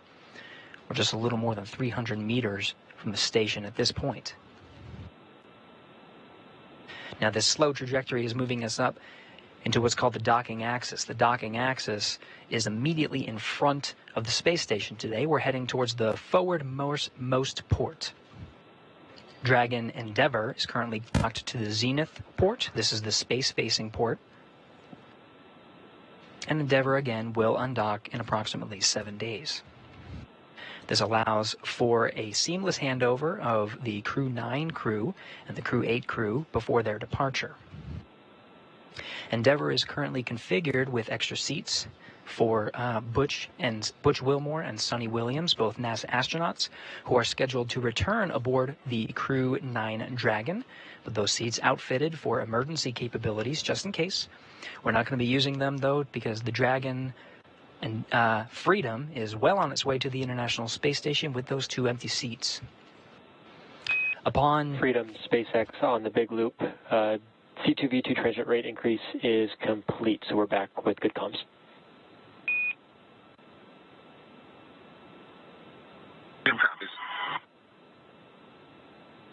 C2V2, again, that communications channel that is a link between the Dragon and the International Space Station. Back to a nominal config.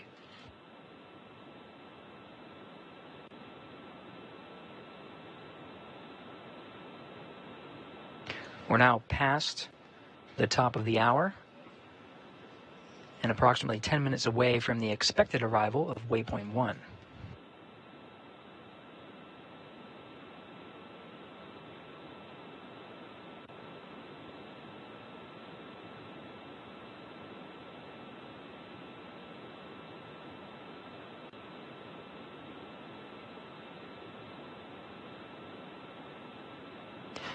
The views you're seeing from the International Space Station illuminating the capsule of Dragon Freedom there are covered by the setting sun and whereas we approach an orbital nighttime.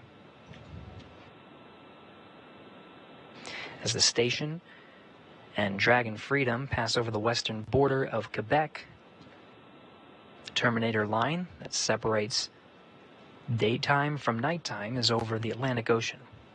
It'll be just a few minutes until the expected sunset, and we'll lose some of the views that we have currently of Dragon Freedom. Now we're getting a flashing light from the center hatch of the exposed forward bulkhead, thanks to the open nose cone. But that blinking light is called a docking light. We'll be seeing those views. As we enter into an orbital nighttime, we'll see some of the navigation lights lit up. This includes the starboard light and the port light, starboard being green, port being red. That will show the relative position and orientation and attitude of Dragon as it makes its approach to the station.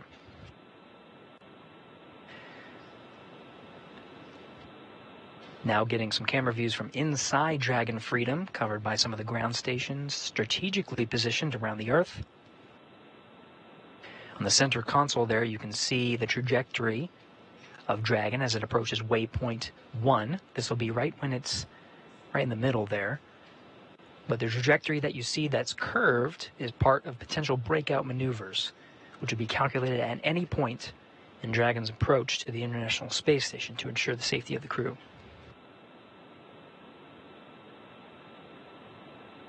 We have passed several go, no-go checkpoints, everything looking healthy aboard Dragon and station. Ground teams in Houston and Hawthorne in position. Tracking good health on both of the vehicles and great milestones, good trajectory. Everything's looking good to proceed past waypoint 1 inside the keep-out sphere.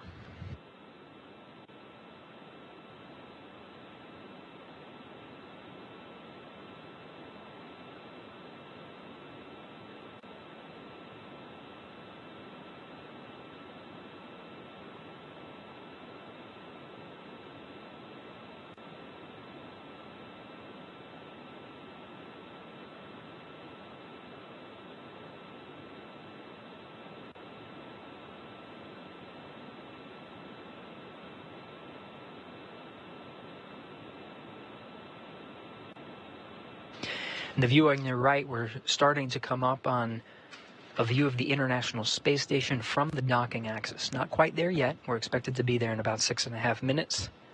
So we're right immediately in front of the International Space Station. From there, we'll make our slow and methodical push in towards the docking axis through several waypoints. Waypoint 1 being, of course, meeting at the docking axis immediately in front. Waypoint 2 being inside the keep-out sphere. Commander Nick Hague in the view from inside the capsule on the left from your screen, Mission Specialist Alexander Gorbanov on the right. Following along on Dragon's approach to waypoint 1 immediately in front. The sun ahead of an orbital sunset, illuminating the station's solar arrays. 8 sets of the legacy arrays in view.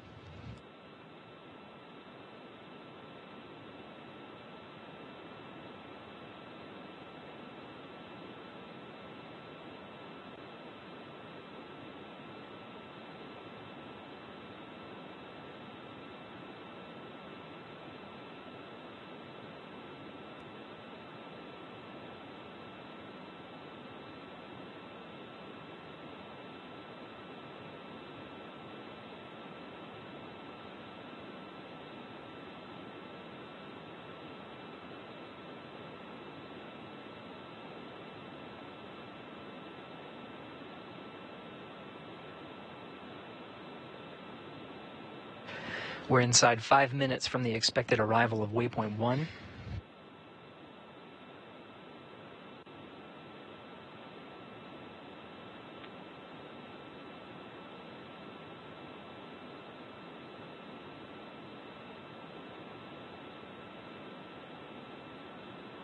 The arrival of Dragon to waypoint 1 should coincide almost exactly with the expected time of an orbital sunset, where we will lose the illumination of the outside of Dragon from the sun. If this is the case, right when we hear the call up on the big loop that we have passed waypoint 1 and have begun what's called approach 1, this is the burn that actually allows Dragon to start moving inside the docking axis towards the keep out sphere, we might lose some of the illumination of the spacecraft, in which case you'll see some of the navigation lights, the green and the red lights.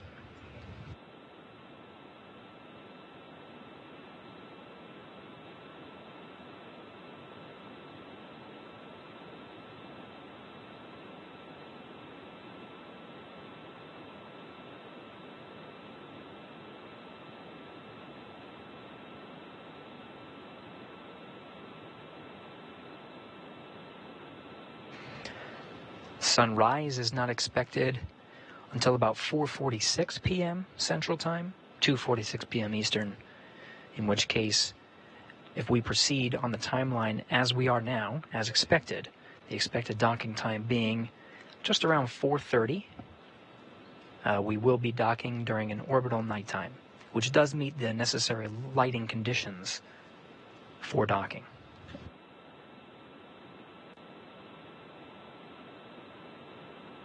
Waypoint 1 arrival in just a little more than 2.5 minutes.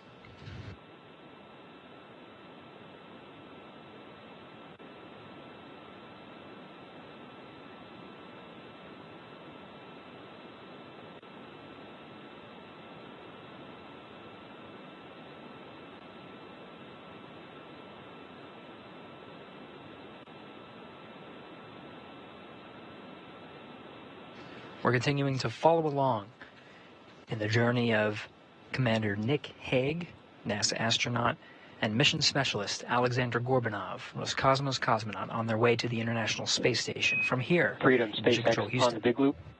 Approach 1 and soft capturing extension will begin shortly. Dragon will continue approach to waypoint 2.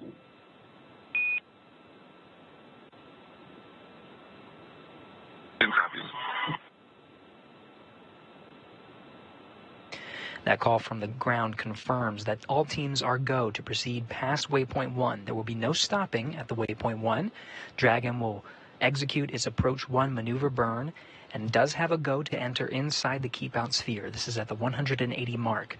Waypoint 2, though, is just 20 meters in front of the docking axis. We'll be proceeding in very shortly. All teams are go, everything looking good, here from the International Space Station Flight Control Room in Houston, Texas.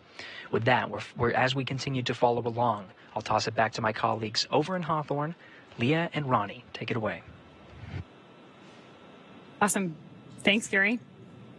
So one of the things that's really interesting as we move up to waypoint 1 is that in a lot of ways, the trajectory we're on today, even though we've done these additional burns with Dragon's Draco thrusters, was set yesterday when we lifted off from Space Launch Complex 40. And that's part of the reason that we had an instantaneous launch window yesterday. A lot of that is driven by this rendezvous point between Dragon and the International Space Station in orbit, so that we can perform all of these maneuvers moving from waypoint 1 to waypoint 2, coming up here shortly, exactly on time and through this careful, very methodical approach between all of the teams currently participating. Here at SpaceX Hawthorne, obviously our crew on board Dragon, the International Space Station, and Mission Control in Houston. We are still expecting initial contact between Dragon and the International Space Station at about 2:30 p.m. Pacific time or 5:30 p.m. Eastern time.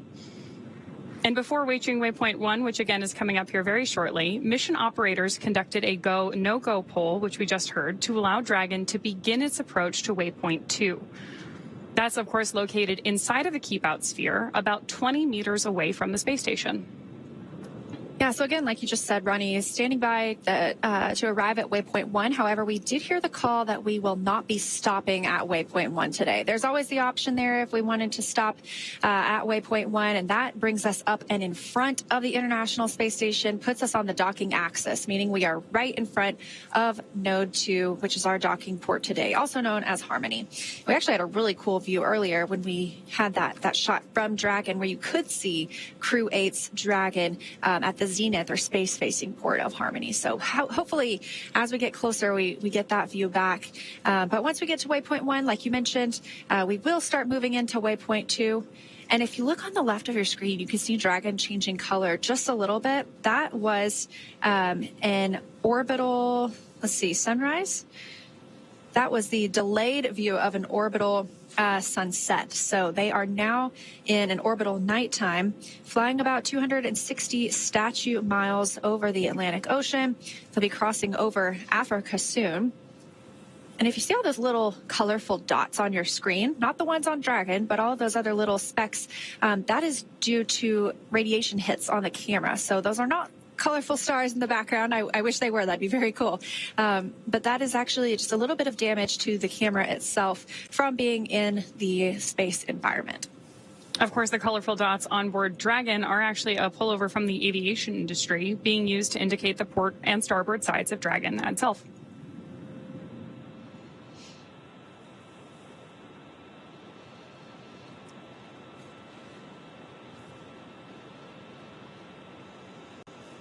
We've talked a little bit about the, obviously, Dragon Freedom docking today with Crew-9, and then the Dragon with Crew-8 that arrived and is at the zenith port of the Harmony module. But there are other visiting spacecraft on the space station right now.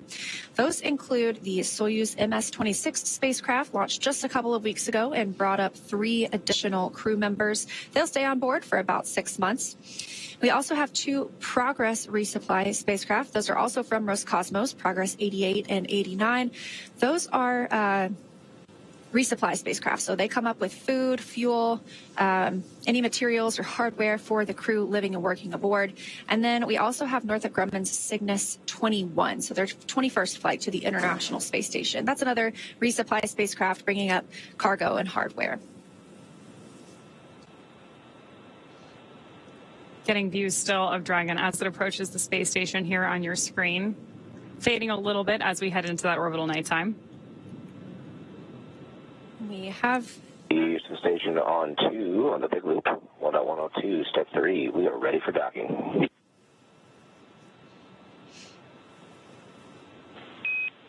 Houston copies, and at waypoint 2, Dragon will hold for approximately 5 minutes. Station copies. In correction on previous call, we're in step 3, not step 2. Houston copies. That sounds like NASA astronaut Matt Dominic. He is monitoring from inside the cupola. That is our window to the world aboard the International Space Station. So almost all of the photos that you see taken by our crew members are taken from inside the cupola, and that also allows us to monitor the arrival and departure of spacecraft like Matt and his colleague, Mike Barrett, are also a NASA astronaut, are doing today. So we did hear the call out that they will hold at waypoint 2 for just a few minutes and then proceed in for docking. And good news that the station side is go for docking today. Yeah, that's really exciting to hear, especially because we have been working through all of these methodical, careful steps in the lead up to this docking effort. About 20 meters away from the station's docking adapter, Dragon's approach is going to slow in preparation in part for that hold, and it will begin to align itself with the docking adapter to come in for that final approach. Now, we did get confirmation that we have passed waypoint 1. Again, we're going to hold at waypoint 2. Waypoint 2 is about 20 meters from the International Space Station. So you can hold longer if you want to. We're going to hold about 5 minutes today, but you can hold longer if you want to, if you wanted to wait for better lighting conditions or just reconfiguring anything on either Dragon side or station side. But make sure everybody is ready for that final push in for docking. And then, like we also mentioned earlier, we'll have one last call out in that time frame, which will be CHOP. And that's the crew hands-off point. Happens about 2 meters from the International Space Station, so very close. And that means that if we needed to, if Dragon needed to back away from the space station at that time, it would not be executed by the crew. It would need to be executed by Dragon itself. So an autonomous retreat. And all of Dragon's flight has been autonomous from all of its burns and its rendezvous and its docking itself. It'll be completely flying on its own. Now, this view on the right side of your screen from Mission Control Hawthorne, they have been on console for the last 26 hours, actually almost 28 hours now, monitoring the flight of Dragon up to the International Space Station. Just a couple of hours ago, we heard that big loop configured, meaning that Hawthorne, Dragon, the International Space Station, and Mission Control in Houston are all able to talk to each other. Freedom SpaceX on the big loop, self-capturing extension complete. Reminder, we will be holding for about 5 minutes at waypoint 2. If you'd like, you can keep your visors up until we are getting ready to command into approach 2 out of that hold.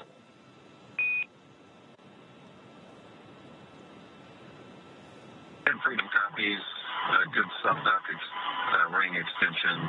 We're going to hold at waypoint 2. We'll keep visors up until then.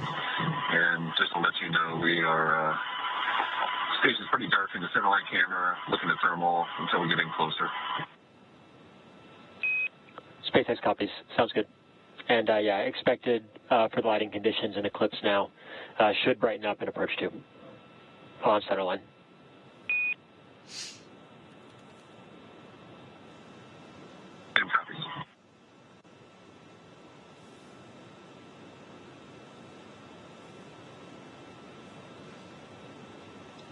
Good confirmation there from Mission Control that we obviously have our Crew-9 astronauts suited up and waiting to approach that waypoint 2. We also heard the call out from Mission Control there that the astronauts are welcome to leave their visors up. One of the things that's pretty cool about the IVA suits is that they are fully integrated and tailored to the astronaut who is wearing them. So the visor is one of the only mobile parts of the suit. Everything else is connected. The helmet, the gloves, the boots, everything is custom tailored to the astronaut wearing that IVA suit, including everything going on to their communications with the ground, the umbilical that actually makes from the thigh of the suit to the chair on board of the Dragon spacecraft. We did also hear that the soft capture ring is deployed. So there are sort of 2 phases to docking. There's soft capture. That's our initial contact for Dragon and the International Space Station. And then that ring will retract once we make that contact, and we'll start getting hard capture. That's when we get into those locks or those latches and hooks driving to provide a firm, secure connection from Dragon and the International Space Station. We'll also see some umbilical checks and connections as well, too. And we are standing by as well for a go, no go poll in Mission Control Houston. We may not hear it here, but we will have a go, no go poll from Mission Control Houston in just a couple of minutes for the docking. But it's good news all around so far. I heard that the astronauts aboard the International Space Station are ready for docking themselves. So we're standing by for waypoint 2 coming up next. We may dock a little bit early today. We were targeting around 2:30 Pacific. That could happen about 2:26 p.m. Pacific time. So early is good. Early is good. That's great. One of the other things we're hearing as we hear chatter back and forth between Mission Control are these beeps as comms begin, both outbound and inbound. Those actually date back all the way to the early days of human spaceflight and are known as Quindar tones. They used to effectively be radio signals that we had comms coming in and out. They're a holdover these days. They're not strictly necessary, but because they are part of the history of human spaceflight and a really convenient way for us to manage these communications back and forth between Mission Control and the astronauts, you can hear them on all of our crew launches on board Dragon, and obviously keeping us in touch not only with Dragon and Mission Control here in Hawthorne, but also the International Space Station and Mission Control Houston. It also helps us know when that comms is coming here as communicators, because those are the most important comms of the day. Anything we say is much secondary. It takes a backseat to anything that you could hear from the crew members in orbit or the team members here on the ground really leading the operations. So we like to listen for those, and we are quick to be quiet as soon as we hear that there might be some crew comms incoming. It also just sounds like space to me. I think it's the history of everything, and having seen it on all of the crew flights from Demo 2 to Crew-9 on board Dragon, that sounds like we have space coming in. I'm so always eager to hear what the crew or Mission Control has to say. It looks like we're about 90 seconds away from waypoint 2. Again, that's about 20 meters away from the space station. We are already on the docking axis, so we are right aligned with the Node 2 forward port, that Harmony forward port that Dragon will be calling home today.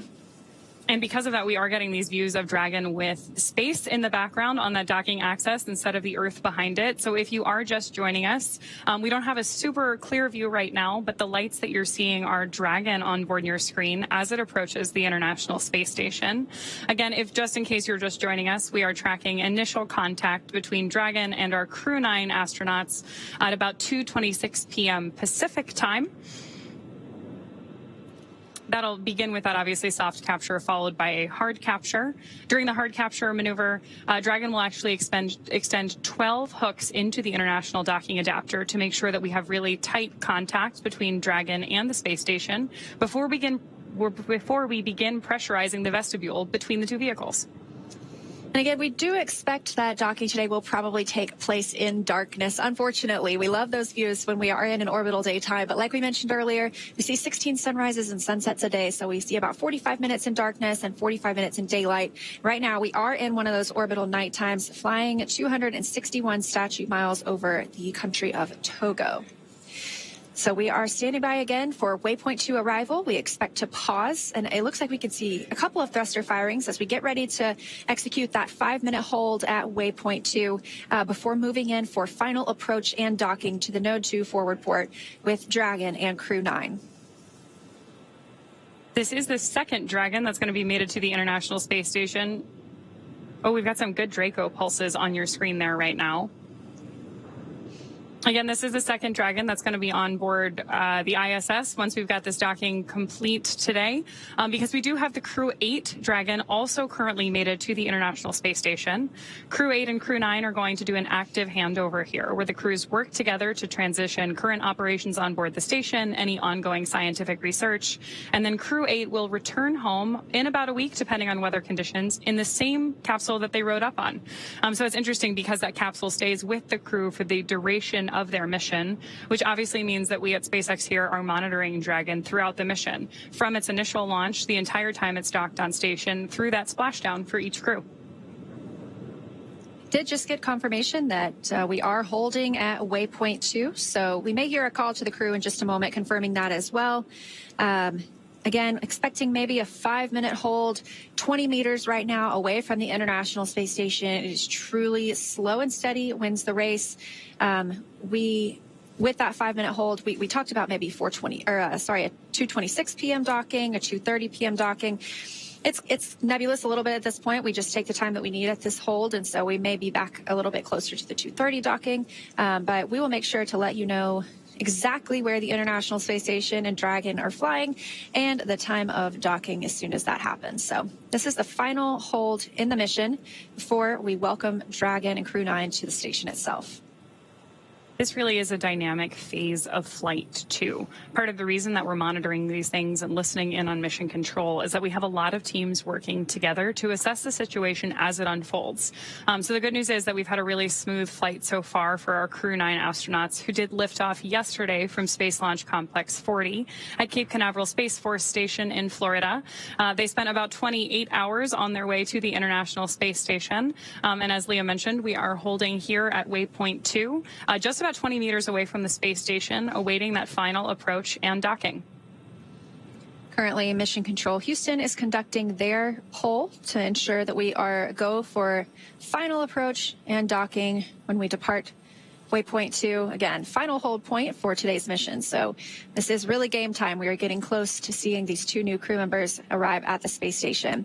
Again, once they dock, it'll take about 2 hours for all of the operations required before we see them float through the hatch. That includes vestibule depressurization. That's the space between Dragon and the International Space Station itself. And right now it is exposed to vacuum so that Dragon can dock. So Freedom SpaceX on the Big Loop. Ground is go for final approach. Confirm crew readiness for approach and visors are down.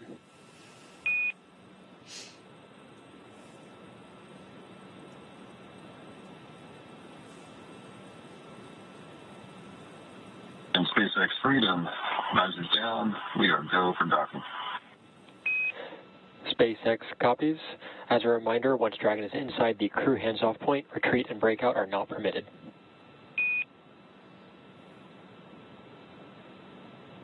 Good copies.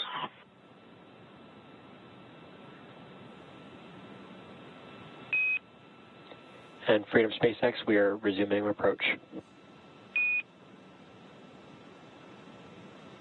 Good copies.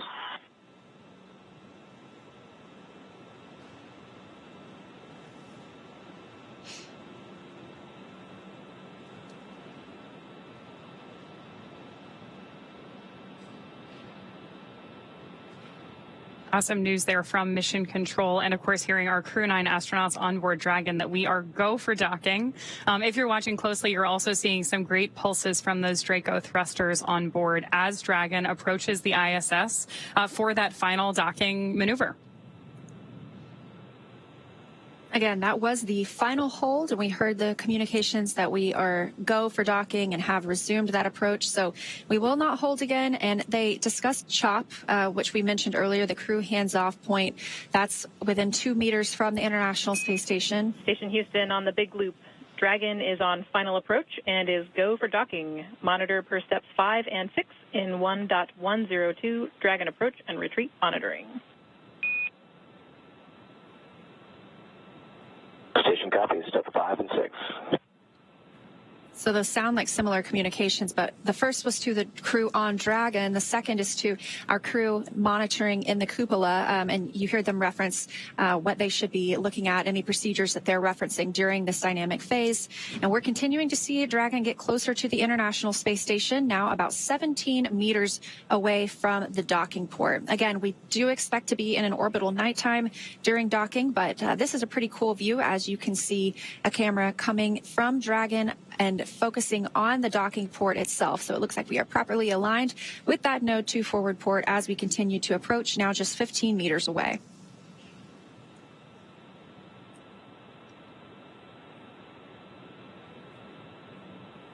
Seeing good real-time readouts on your screen there. Just in the upper right-hand corner, you can see our LiDAR geometry indicating how close we are to the International Space Station.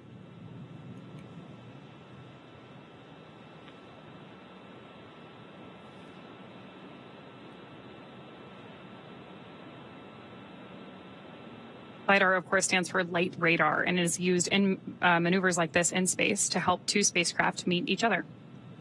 And that helps us to not need daylight when we are executing these maneuvers. So again, I mentioned this is happening in the dark. We can hold and wait for different lighting conditions if we needed to, but because we have this LiDAR technology, we're able to continue moving in. And like you mentioned, Ronnie, if you look in the top left, you can see we're now just about 10 meters away from the International Space Station. Oh, confirmation from the crew, 10 meters away. 10.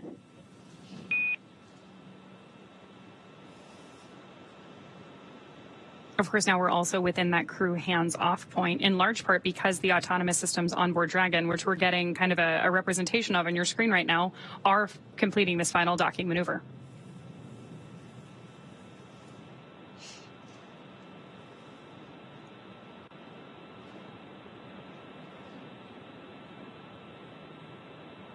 Looks like just about 7.5 meters to go.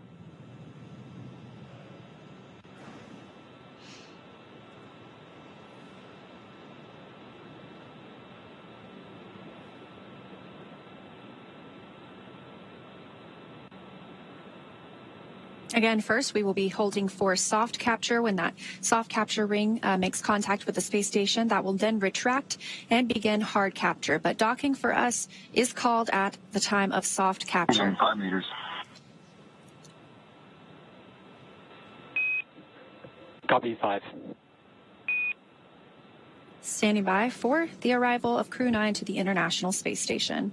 We are also getting some pretty good views here of Dragon approaching station, even though we are in an orbital nighttime and it's pretty dark. That's exciting to see how close these spacecraft are to each other.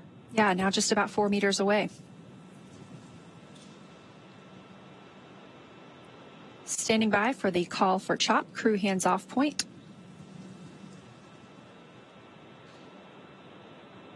Freedom 2 meters, hands off.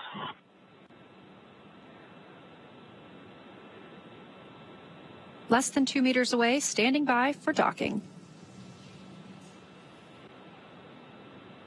1 meter.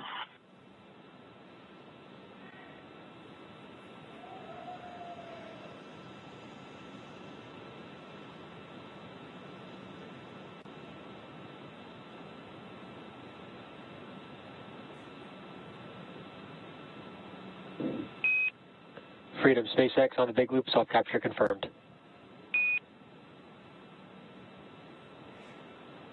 Freedom copy. Speed soft capture.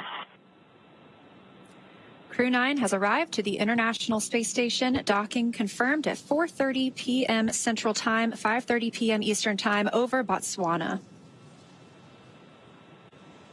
Now, we still have a few steps to complete before Dragon is securely attached to the station, so we're going to go ahead and follow those along as well. We are standing by for the hard capture sequence start, and then we will also hear a call out for hard docking complete. We're expecting that a little bit more than 10 minutes from now. Freedom SpaceX, ring retraction in progress.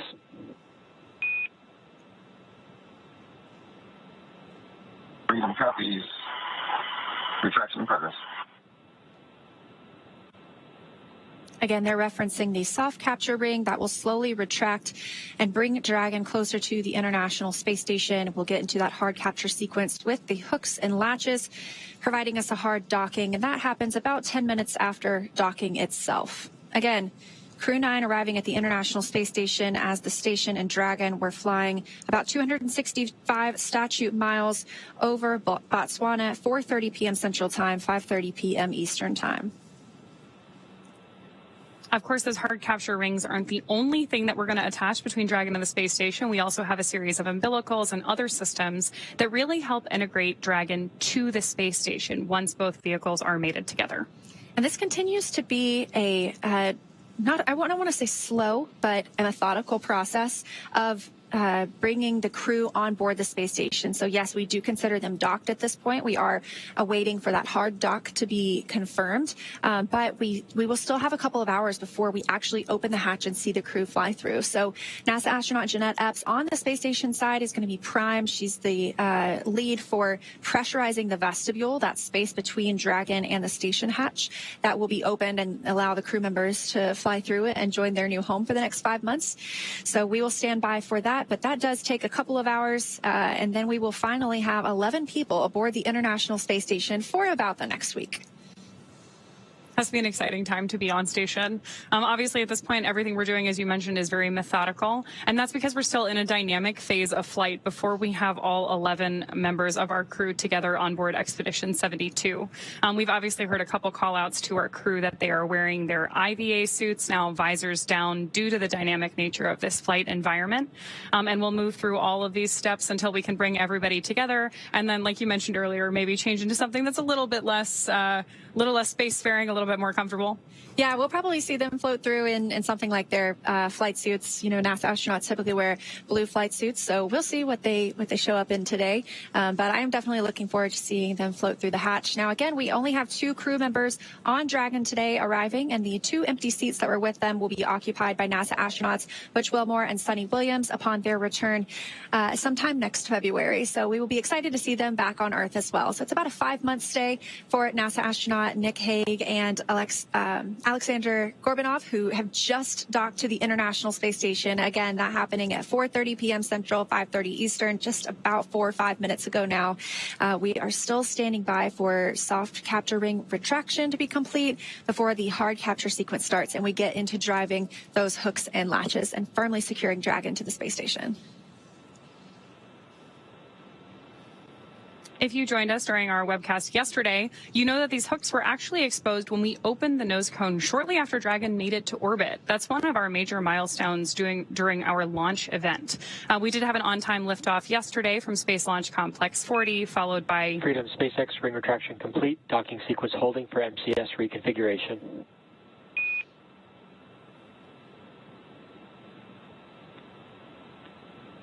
Copy is holding for MCS reconfig.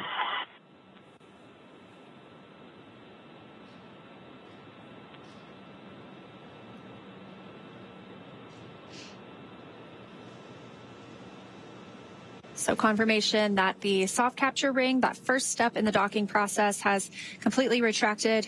We will soon move into the hard capture process. Sounds like they're standing by for reconfiguration before doing so.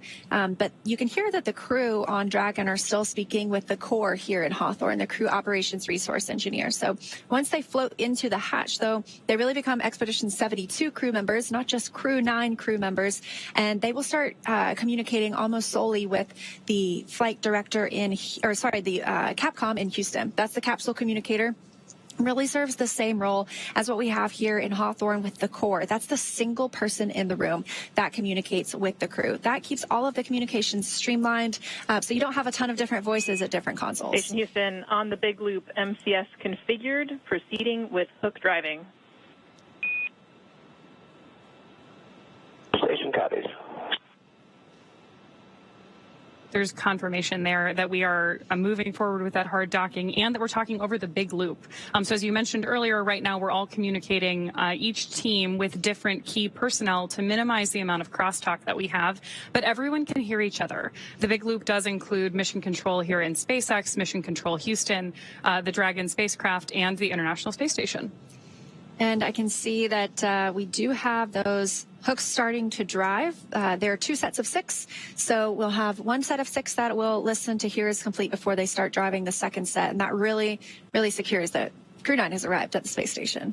And we're getting good views of Crew-9 on your screen right now.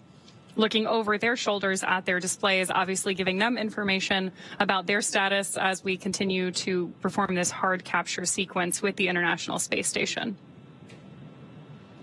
And they're able to monitor the entire flight all the way from launch yesterday, 10:17 a.m. Pacific, 1:17 p.m. Eastern, all the way through the docking process right now by watching those screens that you could see. It's 3 monitoring screens or 3 It is 3 monitoring screens. Display screens, yeah, there you go. And so they have the opportunity to continue monitoring there. However, they do also have the ability to take over and manually command the spacecraft if they needed to. But we didn't see that on this flight. It was a pretty smooth ride uphill for Dragon all the way to docking at the space station. Again, about 7 minutes ago now. We are continuing to watch the hooks drive and secure us to the International Space Station. Looks like we should have just about 5 minutes until we have confirmation of that hard docking completion. Currently expecting that at about 2:43 p.m. Pacific time.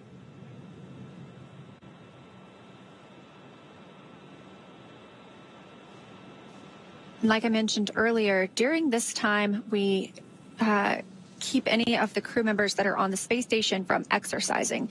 So any exercise that happens in space can impart loads on the spacecraft itself. So those might be very small, but this is a pretty specific sequence. We want to make sure all those hooks and latches go in the right place. And so they have to hold off from exercising for the time being. Crew members on the space station exercise for about 2 hours every day. That helps keep their bones and muscles strong. That way, when they get back to Earth, they can recover much faster and are able to walk almost immediately. That's incredible. There's a lot of very cool exercise-focused research going on board the International Space Station, as I understand it, including both a treadmill, a stationary bike, lots of different ways to keep them strong, even in microgravity, before they make it back down to Earth. Yeah, absolutely. And I think it's another one of those things that proves how important what we do on the space station also is for benefits here on Earth, because what we've learned is also kind of a look into people who deal with osteoporosis or their bones, deteriorating because without lack of exercise in orbit, we're using our bones and muscles just to stand here right now, but you really don't when you're in space. So you have to do that continued exercise. And so what we're able to learn in space about exercise and the importance of it, we can also look to apply back here down on Earth from people who struggle with osteoporosis as well.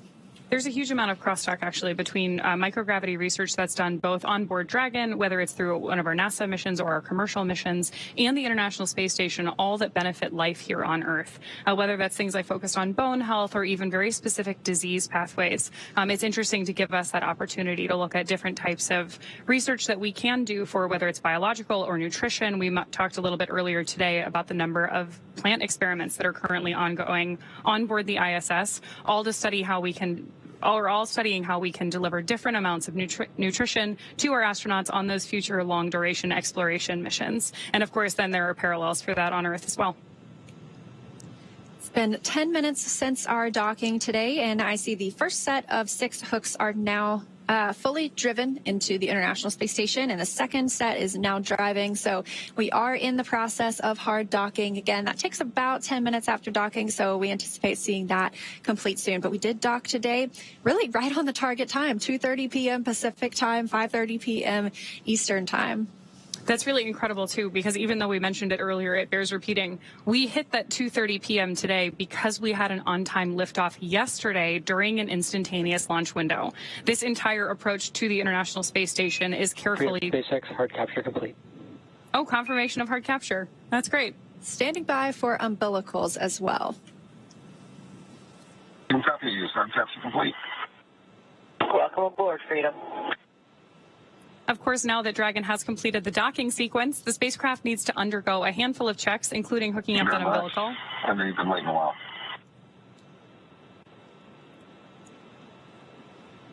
Just to see your smiling faces.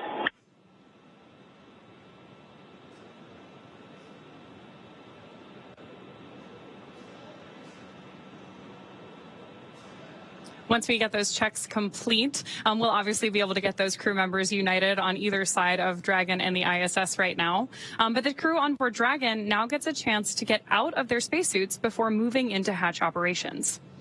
That's right, and things will be picking up inside the station, too, as NASA's Jeanette Epps gets the hatch on the station side ready to be opened. She's going to start pressurizing that area known as the vestibule between the Dragon and the station hatches. So we are standing by for confirmation of umbilical hard mate to the International Space Station, but we did hear both of those sets of hooks drove, and we are officially hard docked. So we are just standing by for umbilical. Station on the big loop. We are standing down from Crew Dragon approach monitoring. Houston copies. And deconfigured work.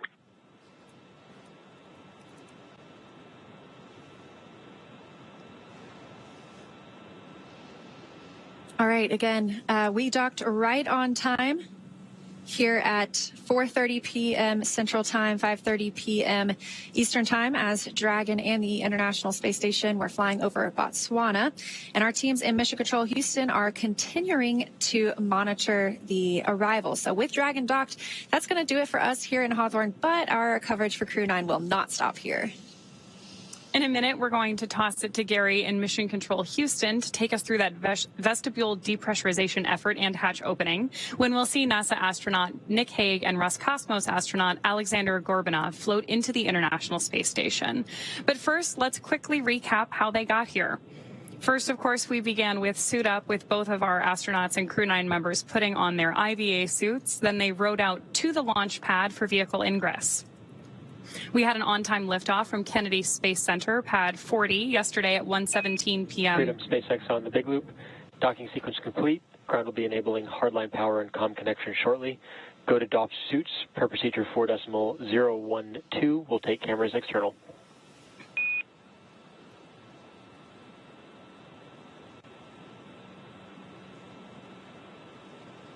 SpaceX Freedom copies. A little bit broken there, but you're putting in hardline comm. You gave us a go for suit docking. Affirm, Nick. Docking sequence is complete. We are enabling hardline power and comm connections. And concur, yeah, you can go ahead and doff your suits in 4.012. I will take cameras external.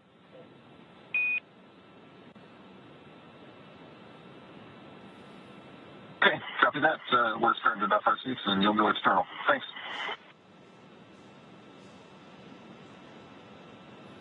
Confirmation from Mission Control there that we are go for suit doffing for our Crew-9 astronauts. Again, we are following up from a successful on-time launch yesterday from Space Launch Complex 40 at 1:17 p.m. Eastern. That was followed by a Stage 1 landing of our booster on landing zone 1. So that was a return to launch site landing, which we had great coverage of on our webcast if you want to take a look at that. That, of course, was followed by Dragon separation into a nominal orbit to set our Crew-9 team on their 28-hour journey to the International Space Station. We saw 5 major burns on board Dragon and then confirmed docking just a couple of minutes ago at 2:30 p.m. Pacific, 5:30 p.m. Eastern today, Sunday, September 29th. And now that Crew-9 has arrived, we're turning our focus and looking ahead to the return of Crew-8. They're going to be taking you, or will be taking along, as they return home after their long-duration stay aboard the space station. We're still looking at the return dates. That involves especially weather at our splashdown location. So those will be announced on nasa.gov. Be sure to tune in as NASA and SpaceX bring you live coverage every step of their journey. You can also follow SpaceX and NASA on social media for real-time updates. Thanks again for watching. Go NASA, go SpaceX, and go Crew-9 and Crew-8. And for those of you watching on X, please head over to NASA Plus to follow the coverage live. Really appreciate you being with us here in Hawthorne today, Leah. It's always good to have NASA on site. And of course, thank you all for tuning in to follow our coverage today. It's a great day for spaceflight, so I'm going to turn it over to my colleague Gary Jordan at NASA's Johnson Space Center in Houston to continue sharing the mission as the crew prepares to board their home for the next 5 months. That's the International Space Station. Thank you.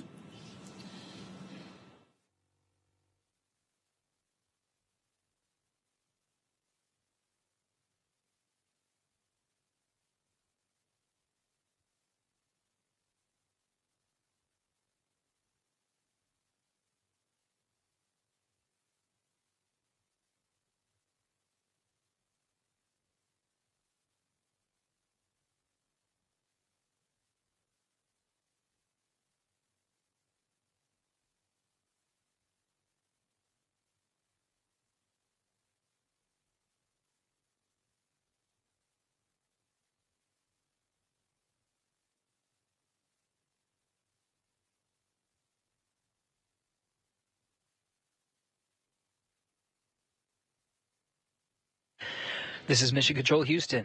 Thanks to our colleagues over at SpaceX. Houston Dragon, sound check on the cabin line. Dragon, Houston has you loud and clear. How me?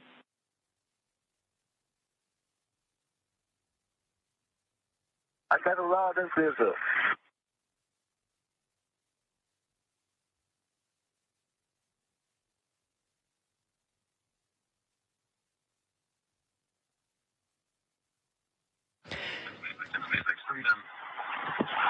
With that, I'm going to detach, and Alex and I will be both away from the displays, doffing suits, and working on getting ready to open that hatch. All right, SpaceX copies that, Nick. For awareness, we're going to continue with our docking procedures, and upcoming will be vestibule pressurization. recommend you also, following suit doffing, you step into 4.400 for docked cabin configuration. I'll keep you up to date when we do start vestibule press, but you can monitor vestibule pressurization and leak checks in section 4 of 4.400. How copy? Copy all. You guys are going to start with vestibule pressurization here shortly. We're good to also step into the arrival config procedure, and we'll just run those in parallel with suit doffing. All right, that's a good readback, Nick. And just let us know when you're done with suit doffing and if we are allowed to come back on board cameras at any point in this docking sequence.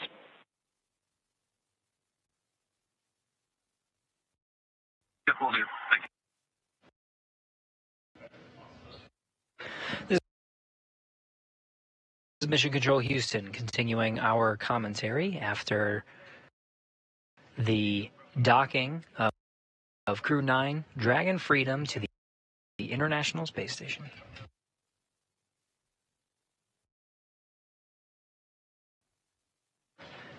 Nick Hague and Alexander Gorbanov, Hague of NASA, Gorbanov of Roscosmos, both docked to the International Space Station right on time, 4:30 p.m. Central Time, 2:30 p.m. Pacific. At the time, this station was flying 265 statute miles over Botswana. The crew on board Freedom now is going through the remaining procedures to get ready for hatch opening. Through the entire docking sequence, since docking is considered a dynamic event, as an extra set of precautions, the crew wears their launch and entry suits through the dynamic phase of flight of docking. The suits are protective measure just in case of any pressure loss in the cabin throughout the entire sequence. Station Houston on the big loop for pressurization and ingress part 1.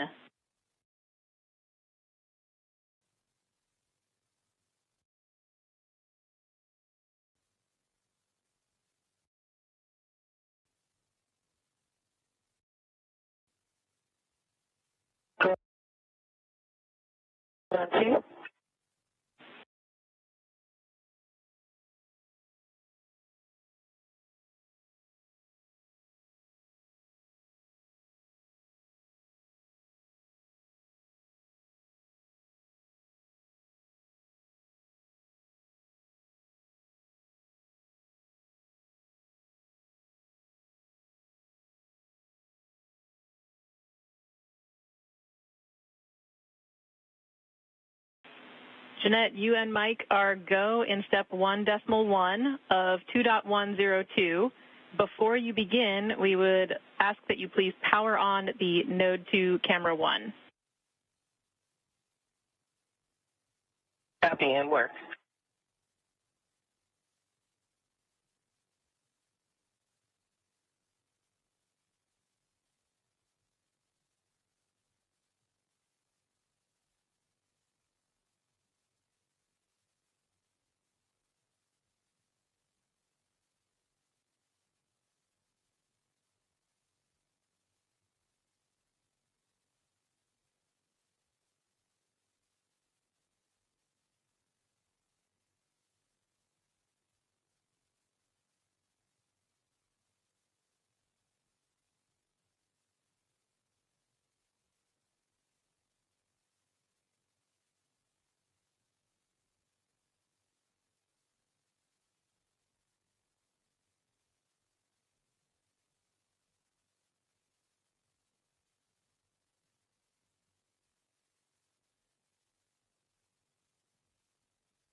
This is Mission Control Houston. We're covering the hatch opening operations after a successful docking at 4:30 p.m. Central Time. Crew-9 arrived aboard the International Space Station. Now it's just a matter of getting the hatches open to welcome the crew aboard the orbiting complex.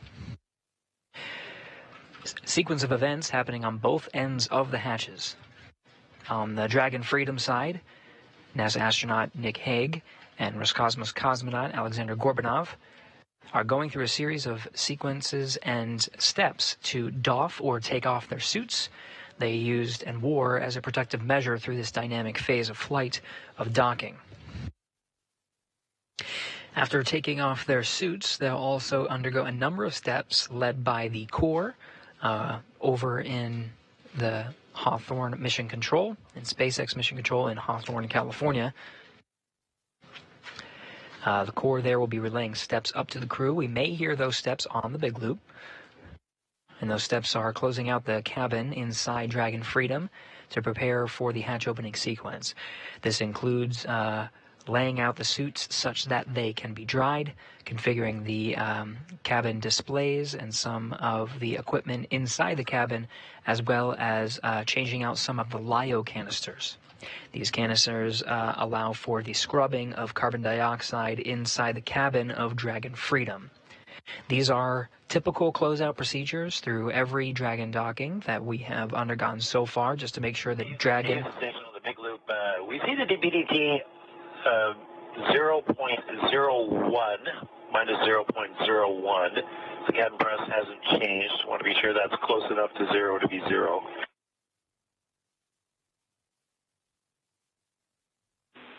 We concur. That is close enough to zero to be zero.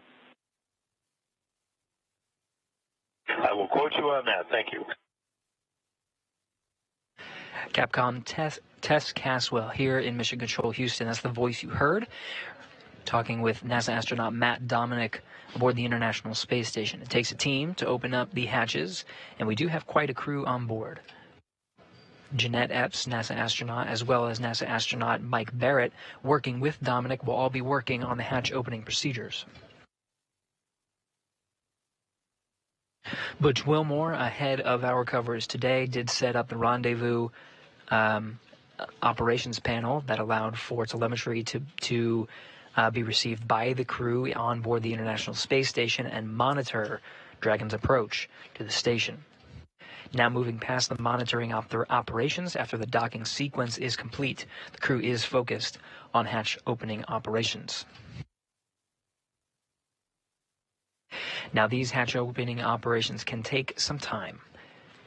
The docking port on the forward end of the International Space Station with the International Docking Adapter before Crew-9's arrival has been exposed to vacuum, including the sun and the sun shining directly on the docking interface, as well as shade and orbital nighttime. These can introduce some significant temperature swings inside the docking ring or inside the International Docking Adapter. So upon docking, whenever the Station on the big loop, Node 2 forward hatch is open. We copy, Mike, and when you get there, you are go in step 2.2.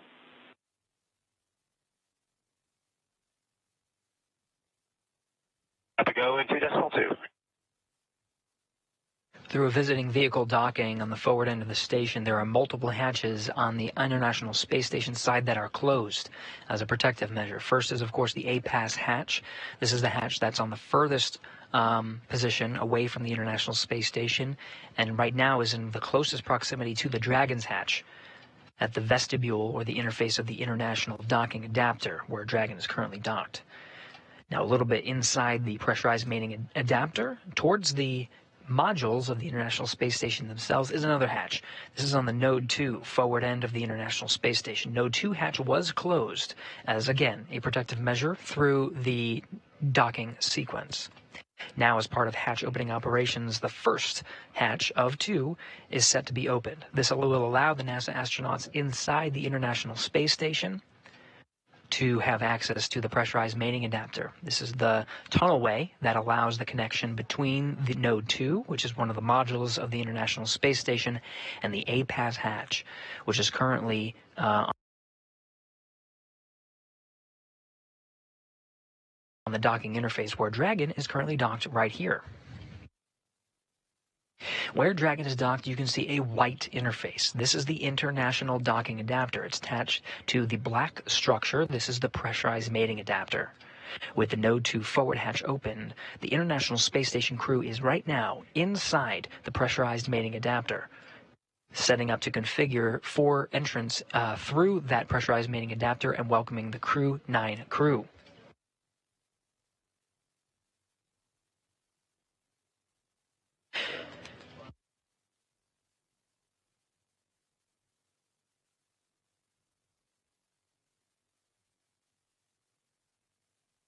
There's a couple of sequences that the International Space Station crew are undergoing right now. In fact, as part of the hatch opening sequences, we may start to get internal views from inside the International Space Station that we'll be able to show you. Crew will work in tandem to start outfitting the hatch itself, as well as they'll run some tubes inside the pressurized mating adapter. They'll be orange, and what those do is they allow for the circulation of air. With the hatch closed, sometimes there can be pockets of carbon dioxide that you just want to filter out as part of the hatch opening sequences, again as a safety measure. This is one of those quirks when working in microgravity.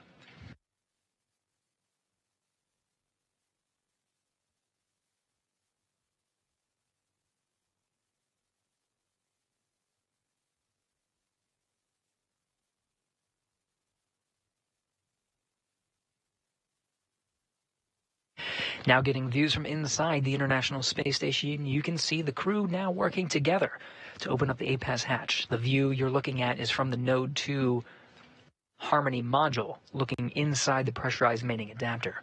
This is NASA astronaut Jeanette Epps, one of the NASA astronauts assigned with the hatch opening operations. Station of the big loop as step 2.4 APAS equalization valve closed at 21:58.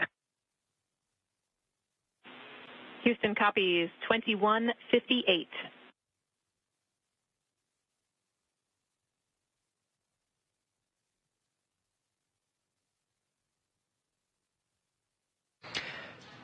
The voice you heard from inside the International Space Station is appearing on screen now. NASA astronaut Matt Dominic relaying some of the steps as they work through the necessary procedures to open up the hatch. Now, what we didn't talk about so far is on the other side of the APAS hatch is what's called a vestibule. It's a gap between the two hatches of the International Space Station and Dragon. This is inside the interface of the International Docking Adapter. It's just a gap, but that gap right now is a vacuum, is at vacuum.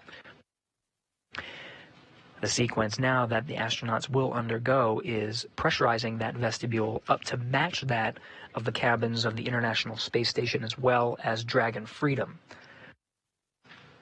The pressure inside each of those vehicles matches that of the pressure of Earth at sea level, 14.9 pounds per square inch.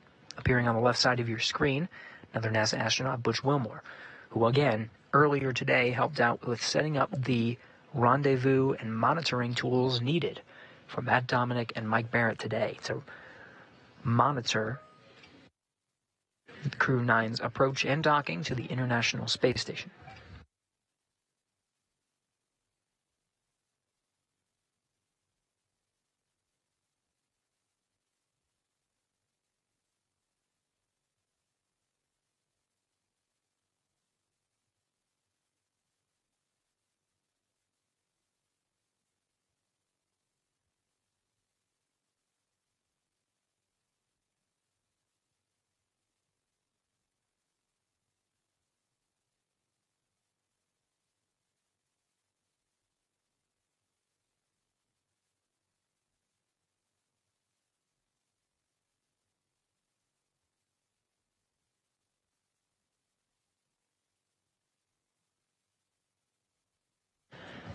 Procedures for hatch opening sequences do not need to be memorized by the astronauts on board.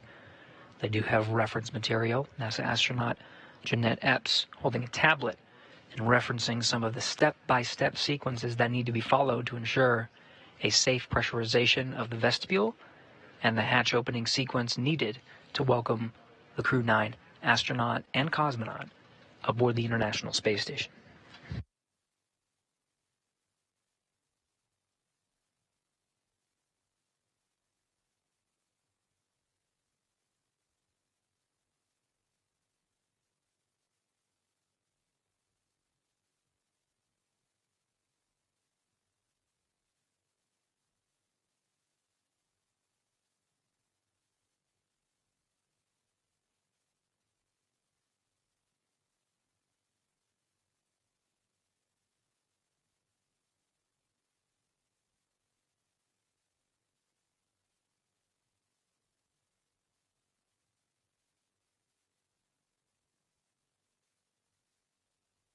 Teams aboard the International Space Station working with the flight control teams both in Hawthorne as well as here in Mission Control Houston. Through a docking sequence, the attitude control of the International Space Station itself is changed at various increments and spots through the docking sequence. As a visiting vehicle approaches the International Space Station, some of the thrusters and what are called desats, which allow the dampening of a control moment gyro to reset it once it reaches maximum rotation velocity, are disabled. And prior to a hard dock, the station is on control moment gyros only. The Attitude Determination Control Officer here in Mission Control Houston is reconfiguring this station's attitude control such that some of the attitude control assets are being re-enabled, including some of the desats and thrusters.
Dragon Freedom and the International Space Station flying together over the Earth.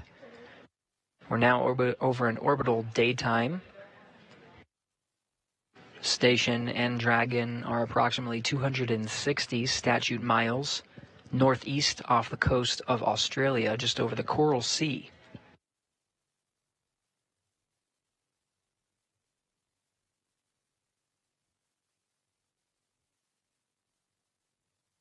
We're a little more than 30 minutes after the docking of Dragon Freedom to the International Space Station. That docking again occurred at 4:30 p.m. Central Time, 2:30 p.m. East, 2:30 p.m. Pacific, 5:30 p.m. Eastern. Again, all the teams are working on the hatch opening operations. Commander Nick Hague and Mission Specialist Alexander Gorbanov inside Dragon, the view of which you can see right here,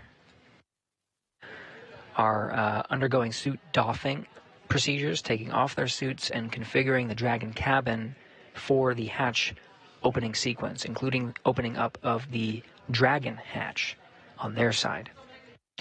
In the meantime, NASA astronauts inside the International Space Station are working on opening up the hatches on the station side. To the right of this view, where Dragon is currently attached to the station, is the International Docking Adapter that meets the two hatches, Dragon and International Space Station APAS hatches. And right on the right of your screen there, you can see the pathway on the right. That's down through the pressurized mating adapter, the black structure there on the left. You can sort of make it out, but on the towards the very back end of the pressurized mating adapter is a hatch. That's the one they're going to be working on opening. But first comes the pressurization of the vestibule in between the two hatches. That vestibule currently is at vacuum, and it's going to take some time to bring up to vacuum. In fact, it happens in a couple of steps. Right now, from vacuum, it needs to be brought up to 14.7 psi. It's not done in one swoop. It's done incrementally. First, it's brought up to 5 pounds per square inch and held there. Freedom SpaceX for awareness. ISS power connection established.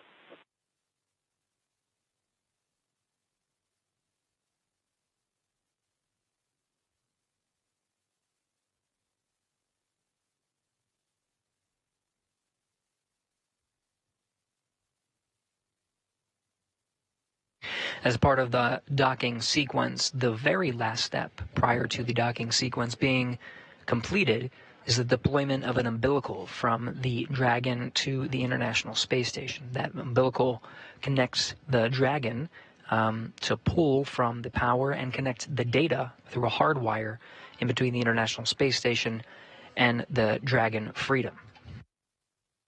Dragon, until that point, has been operating its power off of the batteries on board as well as the solar arrays that are on the trunk, very apparent on the black section of the unpressurized trunk from the external view of the Dragon. Those have been providing power up until this moment, where we just confirmed through that big loop that the umbilical that connects the Dragon and International Space Station and allows Dragon to pull from the International Space Station's power, that's been completed and is in work. Dragon now on the International Space Station power, no longer needing to rely on the batteries and solar arrays.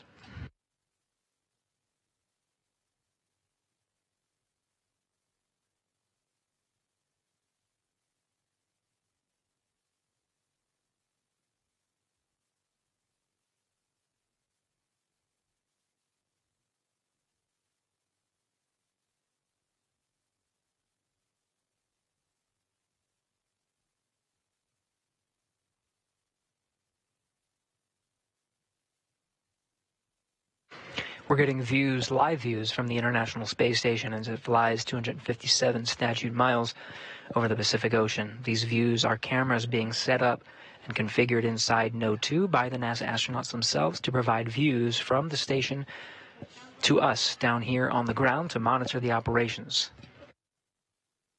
Of course, aside from opening up the hatches, will be a welcoming ceremony. We'll see the smiling faces of Nick Hague and Alexander Gorbanov enter into the International Space Station and be welcomed. Freedom for a status. Ready to copy.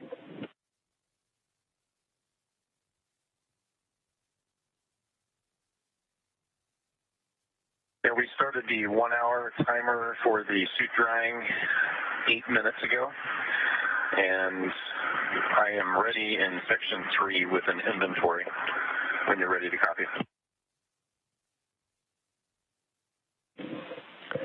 Okay, 1-hour timer 8 minutes ago, so we'll be looking for that in about 50 minutes to complete suit drying, and I'm ready to copy inventory.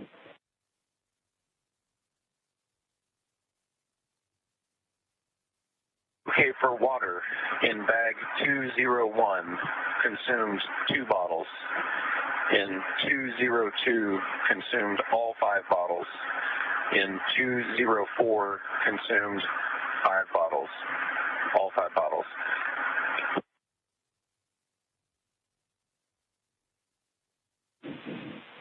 All right, we copy that.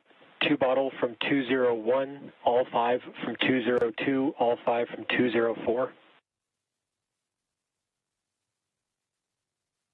That's a good readback, and that includes the flush bottle we're going to use here shortly.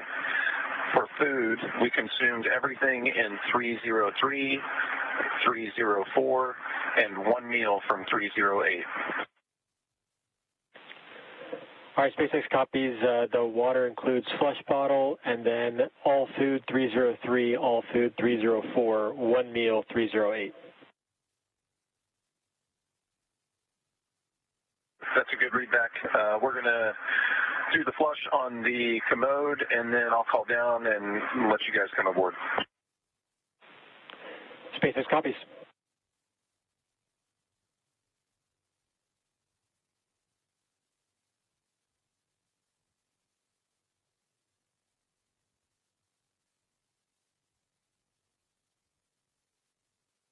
That report comes from Commander Nick Hague aboard Dragon Freedom. Dragon outfitted with the necessary consumables between 2 crew members. Those consumables are tracked and reported to ground teams, so the amount of food and water on board is known for the ride both uphill and downhill. The teams want to make sure that the astronauts have what they need, both for nominal situations and situations in which additional orbits may be necessary for a returning crew to Earth. That is carefully tracked by the ground teams in order to make sure the astronauts have what they need.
Station and Dragon Houston on the big loop.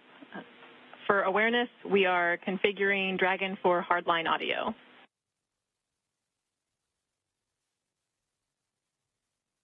Okay, copy that. Freedom copies.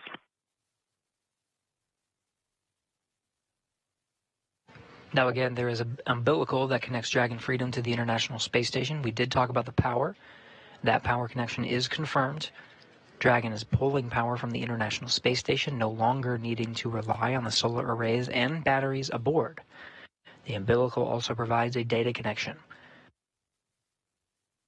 The audio on board Dragon and aboard the International Space Station to this point has been configured separately through a big loop configuration and a wireless configuration that is the common communication for visiting vehicles that was used between the 2 spacecraft. Teams are now working to use the hardline data path that's enabled by the umbilical connecting Dragon to the International Space Station.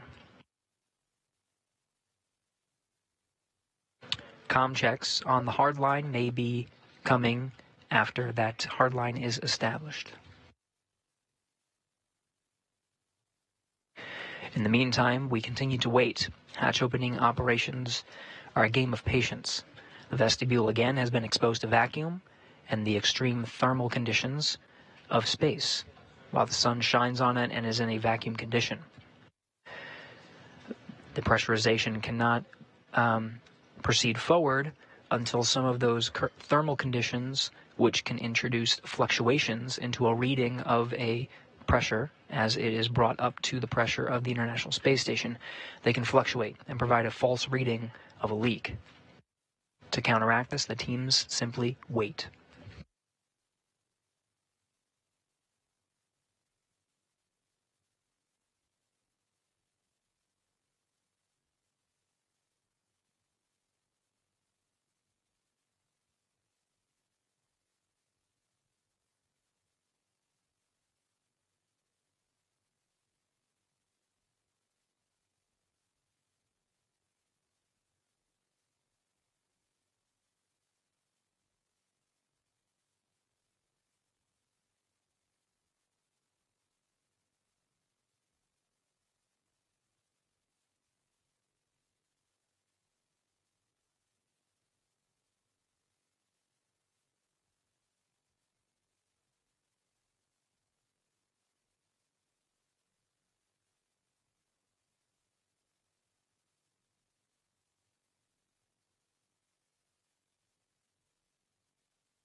Freedom, Houston, voice check on hardline comm.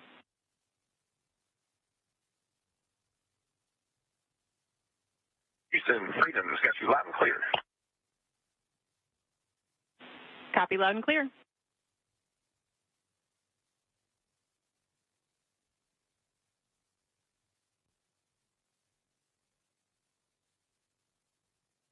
With that, the International Space Station Capcom Test Caswell has tested the hardline configuration enabled through that umbilical that connects Dragon Freedom to the International Space Station to the crew inside Freedom. Still on the big loop, although it's reconfigured for hardline communications, that's been successfully established. Station Houston on 2 for the leak check. Heads up, we're expecting about another 5 minutes. Okay, copy another 5.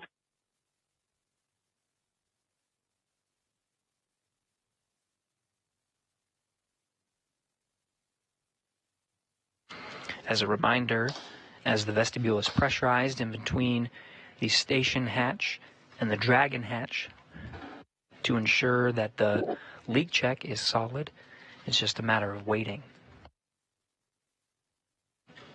The vestibule's exposure to vacuum prior to Dragon's arrival introduces thermal fluctuations that can give a false reading of a leak.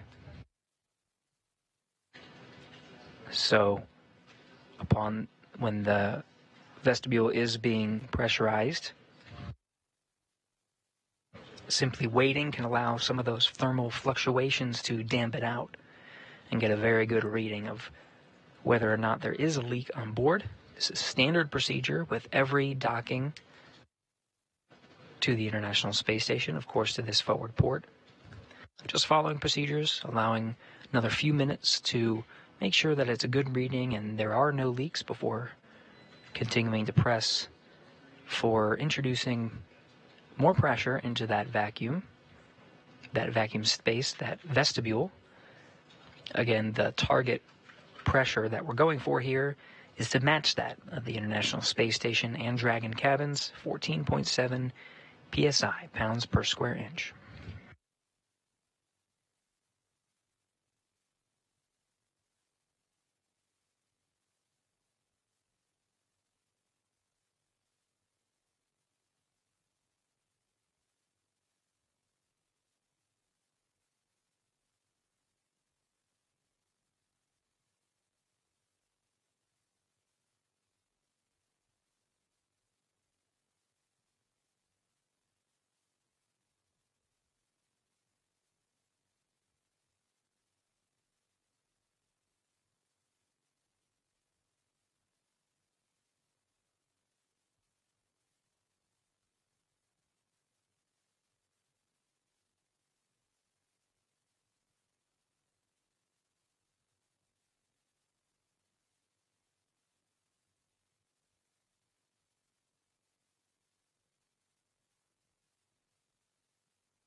Station Houston on 2 for the leak check.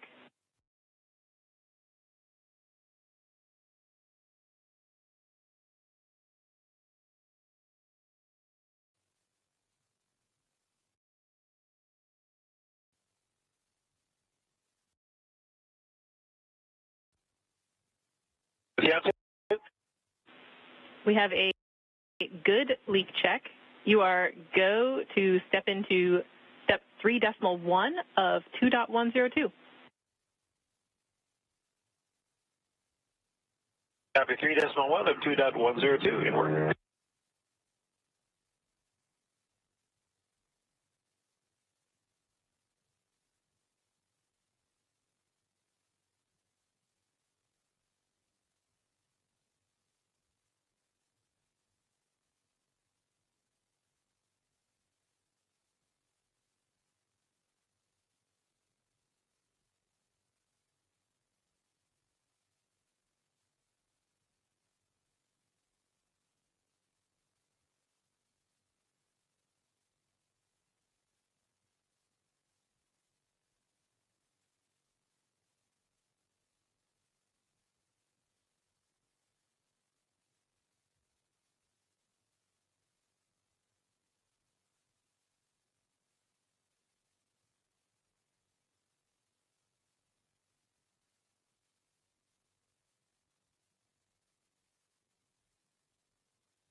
This is Mission Control Houston. Teams on the ground confirmed that they are happy with the leak check. The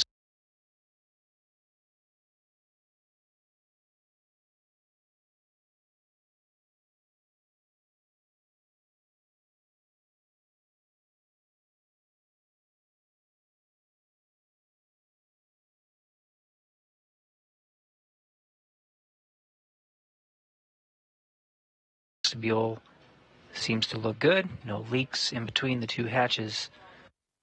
So the procedures that were referenced by the Capcom here in Mission Control Houston, that's Tess Caswell, the voice that you're hearing on the ground, are the steps needed to proceed with pressurizing the vestibule and turning the necessary valves and preparing the hatch for opening.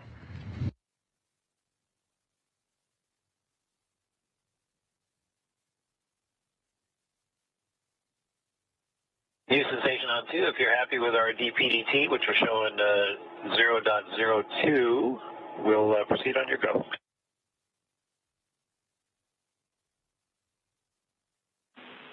Station Houston, we concur. You are go in 3.2.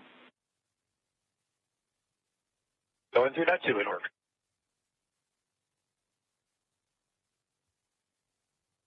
NASA astronaut Matt Dominic providing a read of what they're seeing inside the station of the pressure inside the vestibule. It's supposed to be pretty close to zero. International Space Station Flight Controller is pretty happy with the readout, so they're saying go to proceed. Again, this will be an incremental process to pressurize the vestibule in between Dragon and station.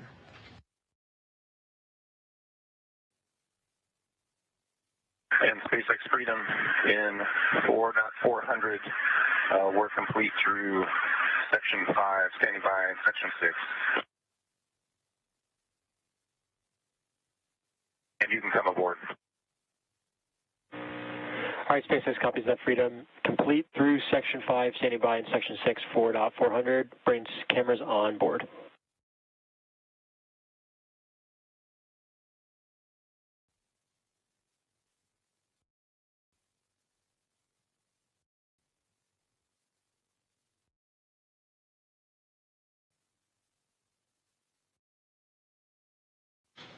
As the crew on board the International Space Station works through the steps to pressurize the vestibule in between the two hatches, the crew inside Dragon Freedom working on their closeout procedures and relaying to the flight control teams. And Station on 2 for 3.3, GMT is 2229. Copy 2229.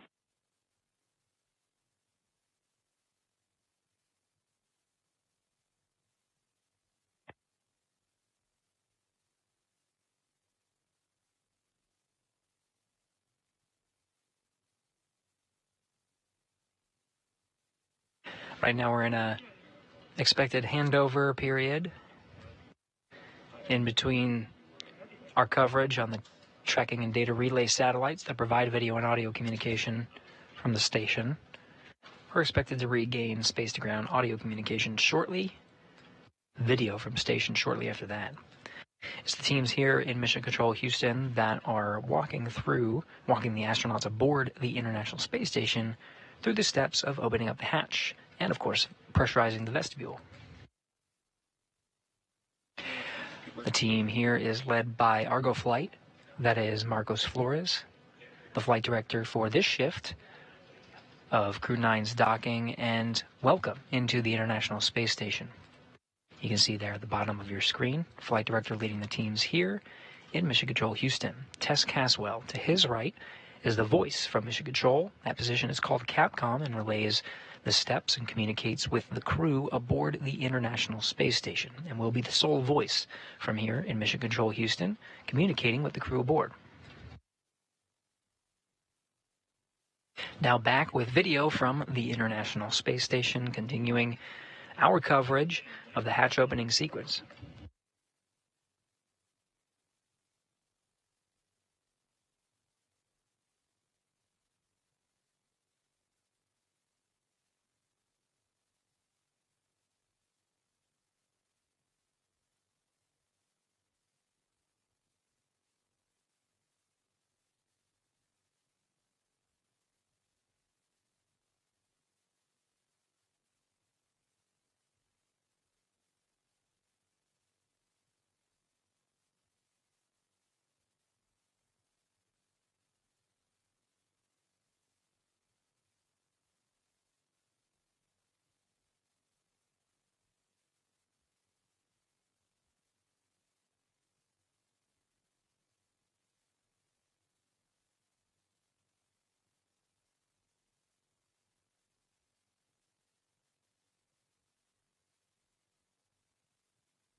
With the crew of Crew-9 enabling onboard video, we now have views from inside the cabin after docking. This is inside Dragon Freedom Live right now. NASA astronaut Nick Hague at the top of the screen. Just off to the right there, mission specialist Alexander Gorbanov, Roscosmos cosmonaut, the two of them, are working through the procedures to open up the hatch, configure the cabin that you're seeing there inside Dragon, before opening up the hatch and entering the International Space Station.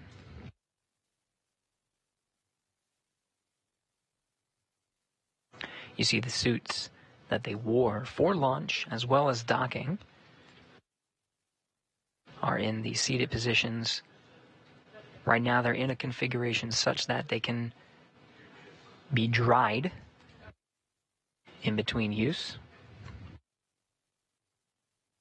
Aside from the next dynamic operation, which will be undocking for the Crew-9 crew, they may perform a series of tests with the suits, but otherwise their mission now will be converted from Crew-9, the transit from Earth to the International Space Station, to join the mission of Expedition 72, which is continued science, research, and discovery aboard the International Space Station.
Now getting views from the two spacecraft. Again, there is a hatch, multiple hatches actually.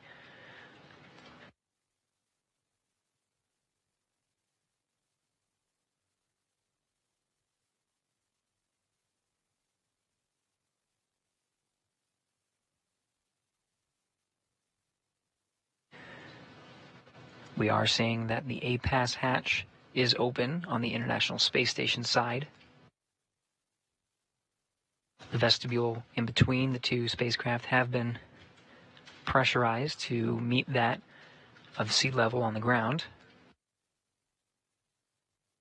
The position where Hague and Gorbanov currently are very close to the Dragon hatch. Now with the A-Pass hatch opened, some of the flashes you were seeing from inside the pressurized mating adapter or cameras and the flashes of the cameras to inspect the hatch, make sure there's no foreign object debris, just a safety measure and precaution to make sure that nothing is in the way. That will be documented and relayed to the ground for inspection, make sure everything's good. Some of the many steps of these hatch opening procedures that we've been referencing.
This is Mission Control Houston following along. Again, the APAS hatch is open. This is the last hatch on the International Space Station side. There's one more hatch to go, and that's on the Dragon side.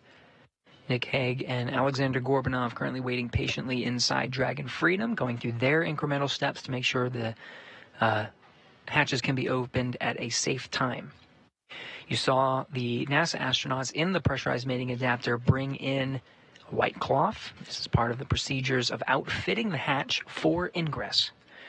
The hatch itself is metallic and has been exposed to vacuum. As a safety measure, the hatch itself is being covered with this white cloth. There's also a docking fixture that's used. It's sort of a pole that sticks out from the back end of the APAS hatch. That has been removed, as it is an obstacle to crews ingressing through that hatch. Working through the steps incrementally. The crew seems to be on the timeline right now, so we're expecting the hatch opening to happen within the next 30 minutes or so of Dragon. Right now we're looking at a gap in our video coverage from the station. Hoping to beat that gap so we can see some of the crew members enter. But we will be providing continuous coverage through that hatch opening and when the crew are formally welcomed on board the International Space Station. There will be a formal ceremony. In this shot that you're seeing right now, you can actually see the bell, ceremonial bell, which will be rung upon the ingress of the 2 crew members on board Dragon Freedom, welcoming them and joining Expedition 72, rounding out 11 members of 72.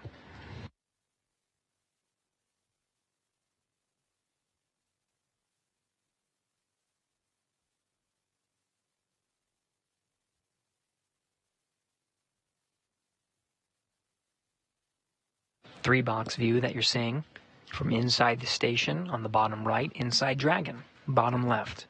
Again, NASA astronaut Nick Hague on the top right corner of the screen. From that Dragon cabin view, Gorbanov you see behind some of the seats on the view from the bottom left.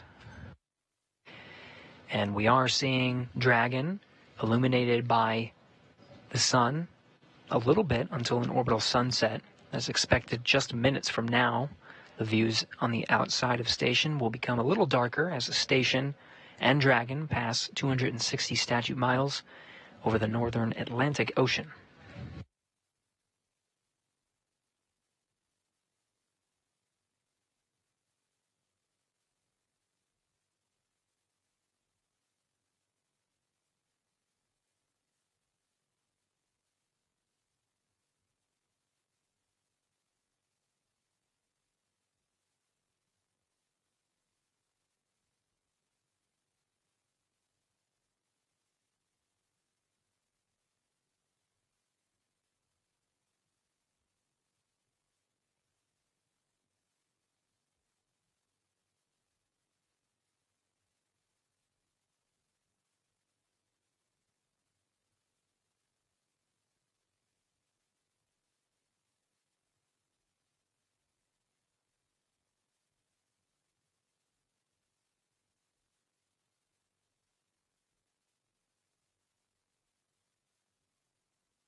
More Expedition 72 crew members starting to come into view.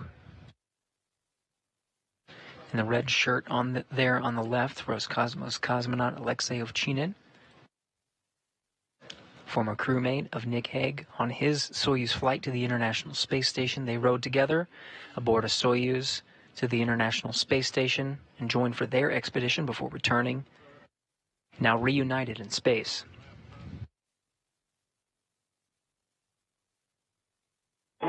Station on the big loop. Step 4.8 is complete. Step 4.9 station is ready for Dragon hatch equalization.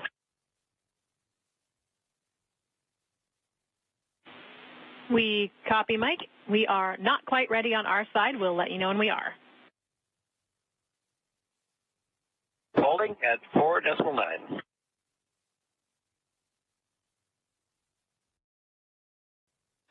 Mike Barrett relaying that the crew is ready for hatch equalization, doing a few things on the ground. SpaceX Freedom on the big loop. Crew's holding in 4.9. So we're ready for the hatch to come open.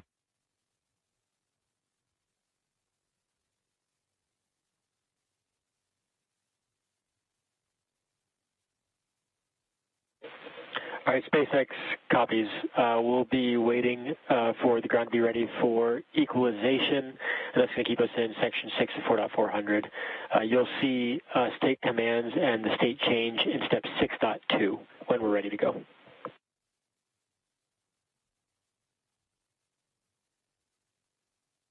And copy that. And just a question on estimate on how long that'll take. We're coming up on our hour of drying time.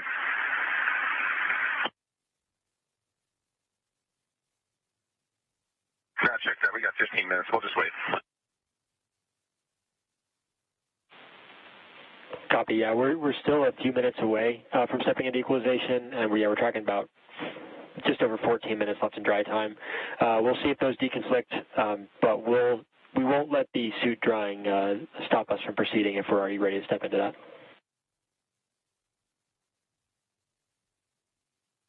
Okay, copy all. And Houston on the big loop, the APAS hatch seals look great, and no condensation noted. We did take a picture of the docking cross. That also looks great. Houston copies.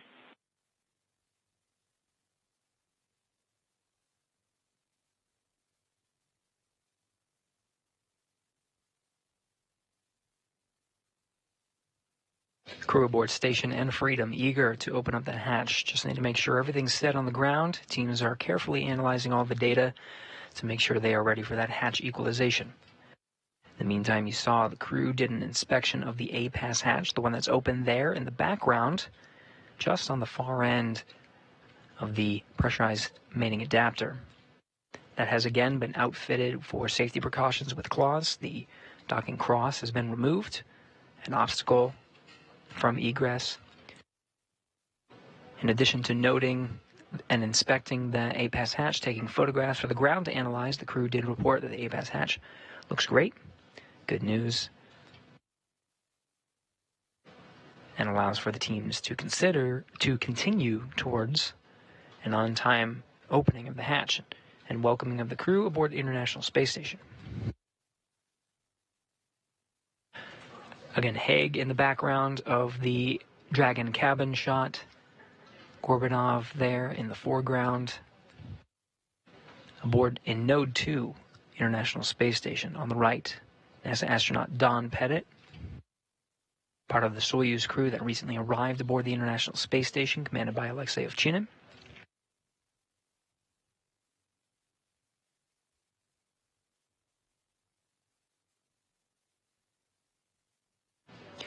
Ovchinin there, of course, former crewmate of Haig. They launched together aboard their Soyuz mission to the International Space Station and will be reunited at the welcoming ceremony.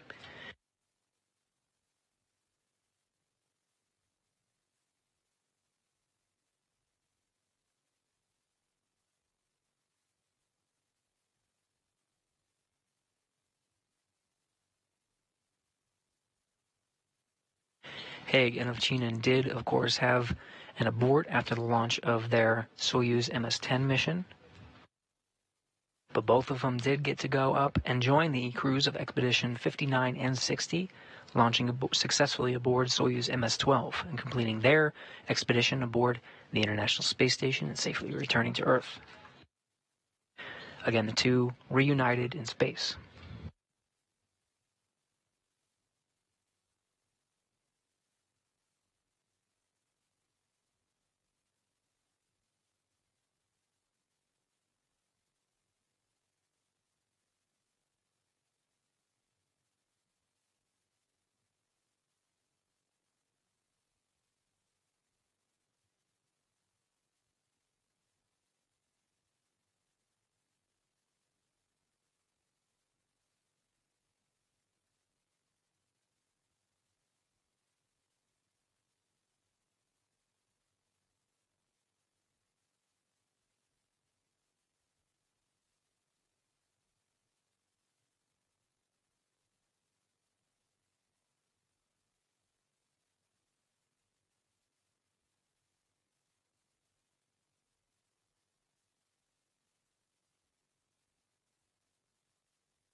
3 Roscosmos cosmonauts in view. On this view on the right, who recently came through the pressurized mating adapter, was Ivan Wagner, Alexei Ovchinin, now making his way through pressurized mating adapter. Alexander Gurbenkin currently taking the frame in the black shirt. All Expedition 72 crew members will be present when Nick Hague and Alexander Gorbanov ingress the International Space Station. It's part of a formal welcoming ceremony. We'll continue our coverage until the crew and the ground teams have an opportunity to provide remarks during that ceremony. Right now, again, the Node 2 hatch in the foreground of this view, as well as the APAS hatch, both on the International Space Station side that's in the background, much further into the pressurized mating adapter. Both of them are open. As the teams in space now, both on the International Space Station side as well as the Dragon side, both ready for opening up the final hatch.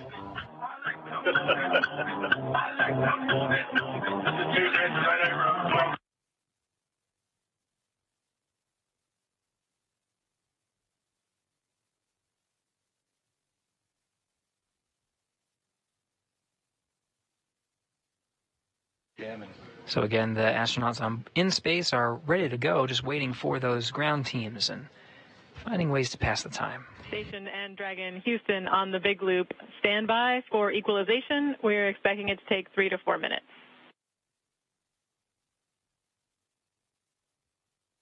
Hey, copy that. Jim copies.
This is Mission Control Houston. For those tuning in, we're continuing to wait for one last step of allowing the hatch pressure to equalize before opening up the final hatch.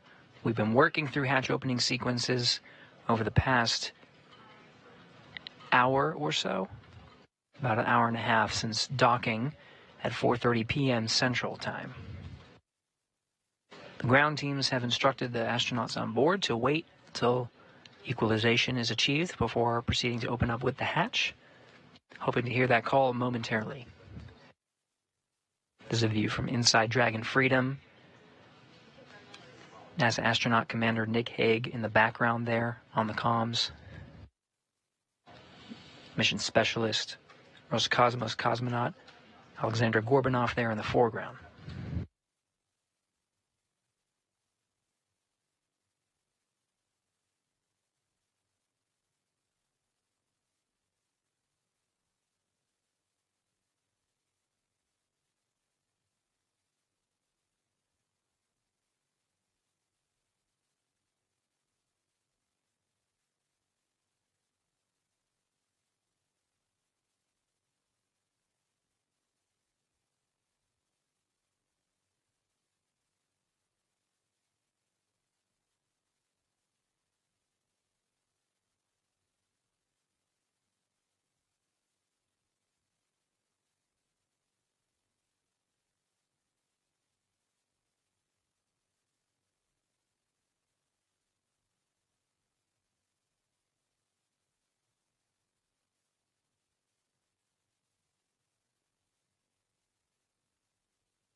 This is Mission Control Houston.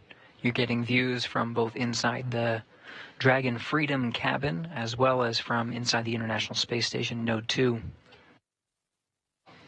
Astronauts on board both vehicles waiting patiently. We're waiting for a go from ground teams analyzing the pressure inside each of the respective spacecraft and waiting for a go to open up that last hatch, Dragon hatch.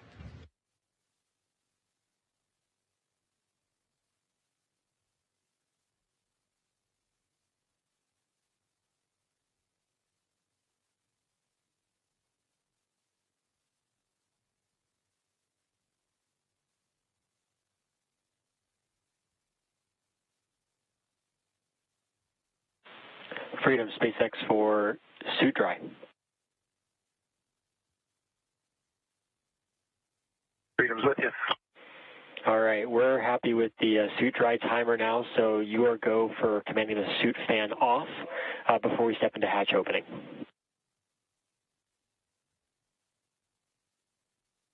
Okay, copy that. We'll turn off the suit fan.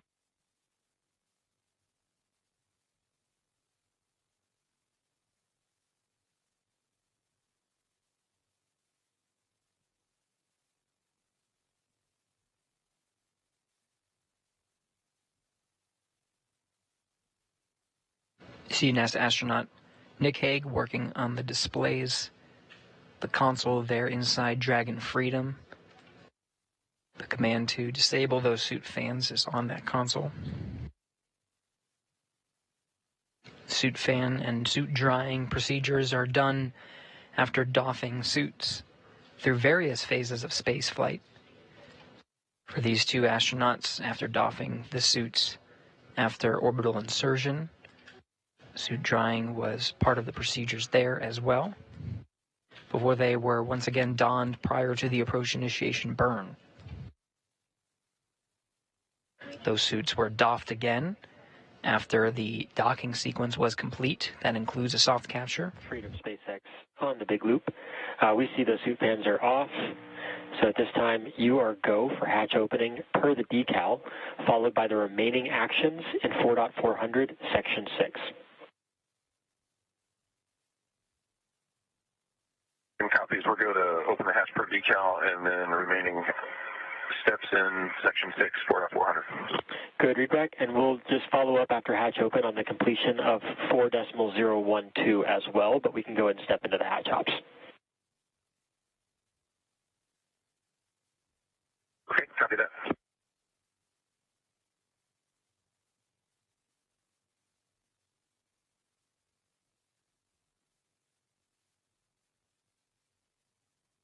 With that from the SpaceX mission control teams in Hawthorne, California, relaying that the suit fan command has been successfully initiated and they are go to open up the hatch.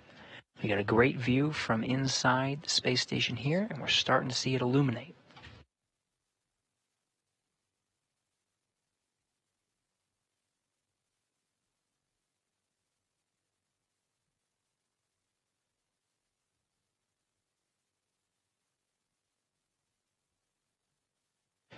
And now, with that, we confirm Dragon hatch is open. 6:04 p.m. Central.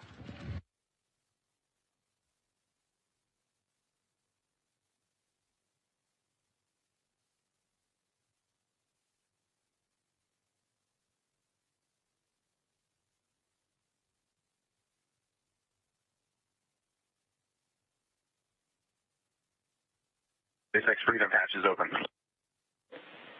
Copy, hatch open.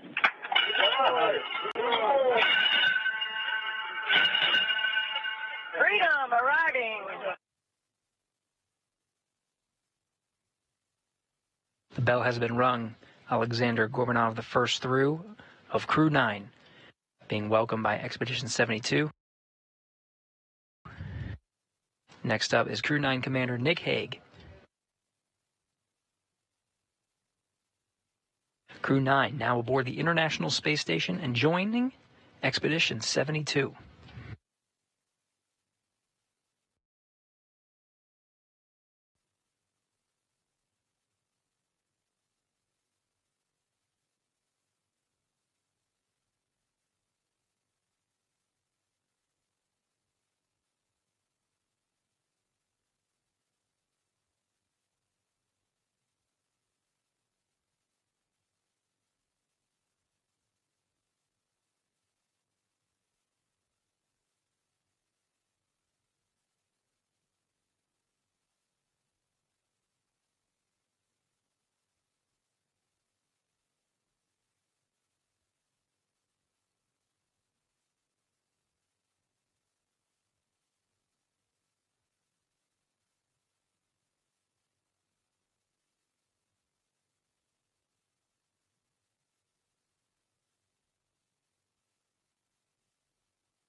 Again, Crew-9 on board the International Space Station.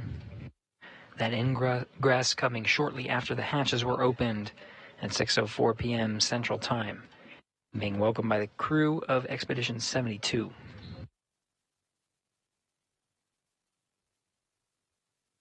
We're going to continue our coverage here. We have a planned formal welcoming ceremony.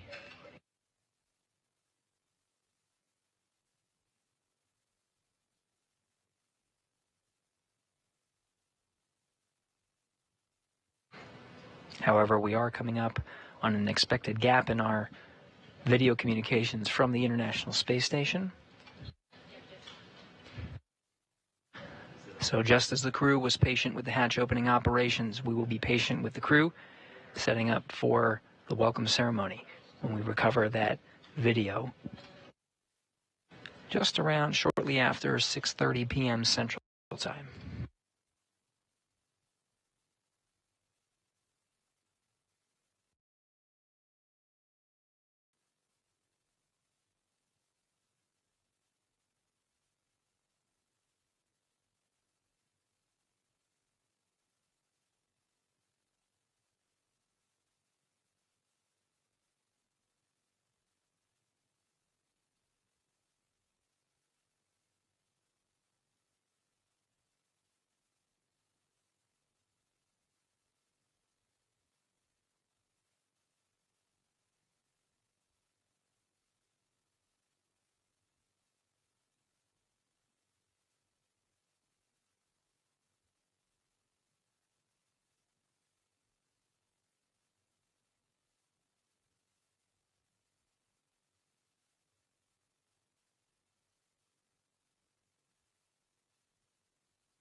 Again, Haig and Gorbanov on board the International Space Station. Gorbanov in frame right now, but they're going to take some time and speak with some of their crewmates.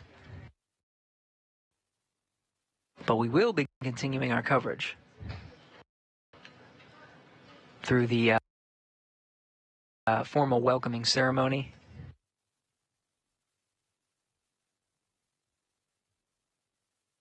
There is an expected gap in our video communication from the International Space Station. So we'll continue our coverage until that video is regained. Begin our coverage of the welcome ceremony shortly after we regain that coverage, expected just around 6:30 p.m. It'll take some time for the crew to get set up and in position. We'll do a couple of technical checks and be right on our way. But in the meantime, stay tuned for the formal welcoming ceremony of Crew-9 to join Expedition 72.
Now in a short handover of our video and audio from the International Space Station. As expected,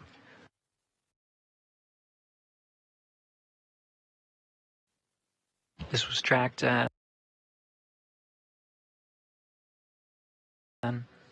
before we initiated a go to proceed with the formal welcome ceremony. Wanted to make sure we get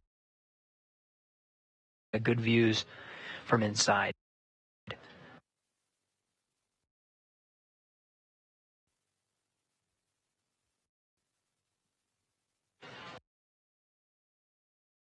This handover is expected to last a couple of minutes before we regain views from on board, and we'll go through a couple of steps setting up for good scenes before proceeding with the welcome ceremony itself. Teams in Mission Control Houston have been led by Flight Director Marcos Flores, coming on console prior to the joint operations, just prior to the approach initiation burn, and following along all the way through docking, which happened right on time today, 4:30 p.m. Central Time. The crew then proceeded to close out the Dragon cabin, doff their suits, and get ready to enter the International Space Station. In 2.102, step 6.1, IMV duct installations complete. Your go for IMV fan activation. Houston copies, Nick. Thanks.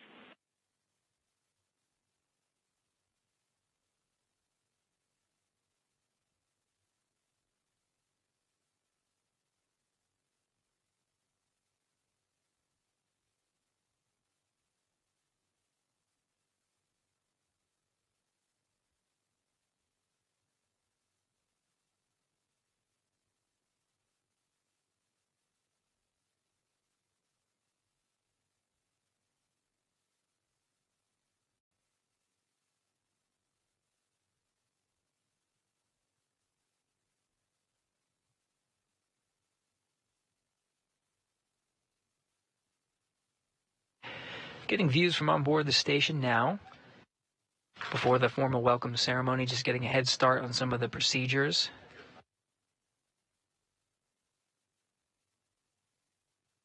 Around the welcome ceremony, stowage of some bags, closing out the Dragon cabin. The communications from on board might be a little spotty, which is why we're holding on executing the welcome ceremony for now. We'll again continue our coverage until that's done, but we may lose some views here and there until we get solid communications expected just in about 10 minutes.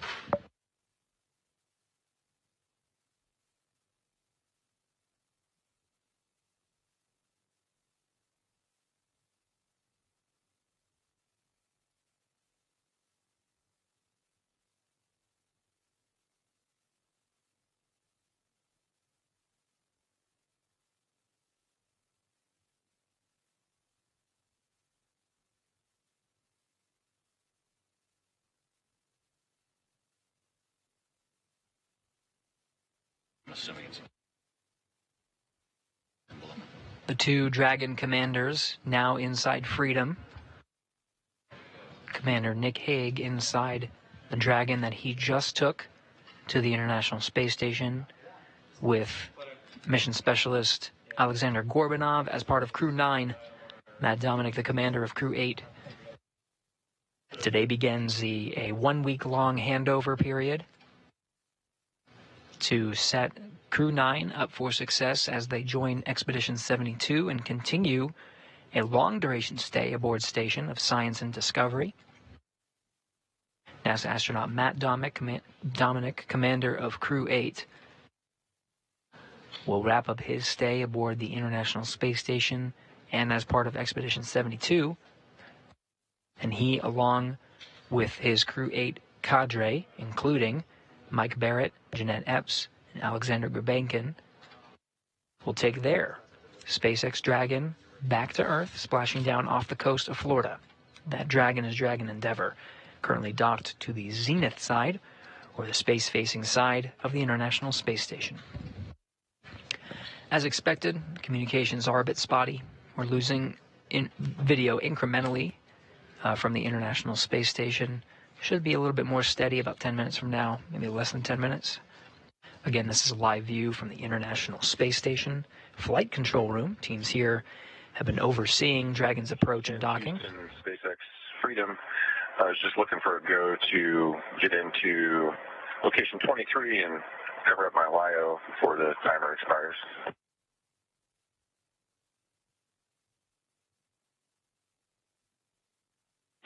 Checking, Nick.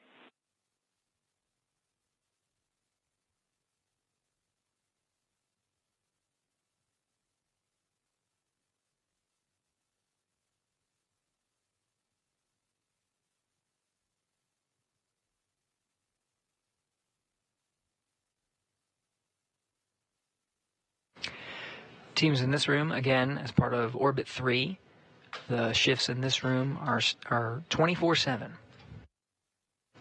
So 3 shifts per day, every day of the year, making sure that astronauts aboard the International Space Station, who have been there continuously for coming up on 24 years, making sure that they have everything they need and they're well looked after. And it's from this room that it happens. Marcos Flores is the flight director overseeing the operations today from approach and docking. On 2 for Nick. We are go for step 6.3. Copy, go for 6.3. Thank you. Commander Nick Hague of Crew-9, NASA astronaut, proceeding with some of the closeout duties of the Dragon cabin ahead of our welcome ceremony. Again, Marcos Flores is the flight director today. On the bottom of the screen, Tess Caswell is the voice from here in Mission Control up to the crew. She's the one communicating from Houston up to the crew.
And SpaceX Freedom, step 6.5, the LiO cartridge is sealed and installed. That's cartridge 1's back in the active, sealed. All right, next SpaceX copy is LiO 1 is back in the active slot but is sealed.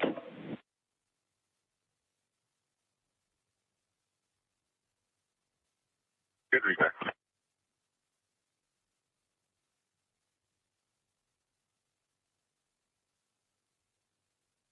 We're hearing conversations about the LiO cartridges. These are lithium hydroxide cartridges that provide scrubbing of carbon dioxide from the atmosphere. Station Houston, on to any available crew for PAO scene setup.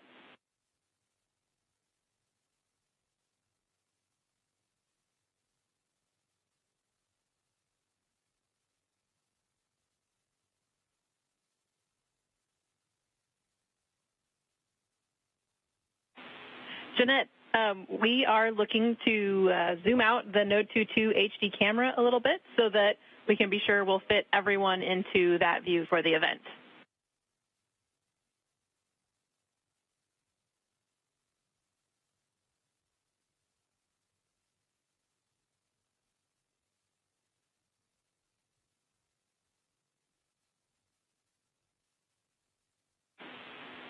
We will take you up on that, Jeanette. Please move it back a little bit so we can get a wider field of view, make sure we can get everyone into the frame. Thank you.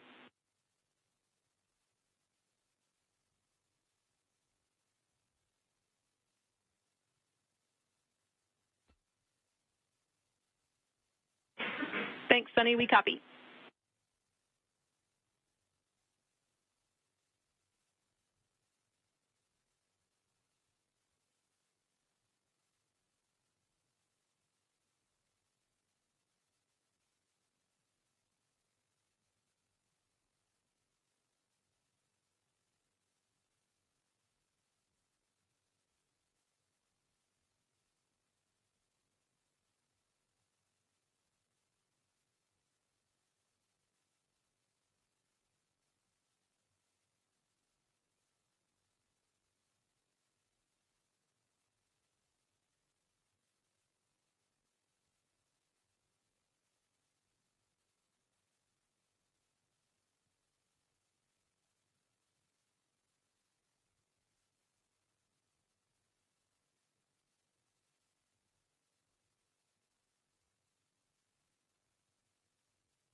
Okay, 5, 4, 3, 2, 1.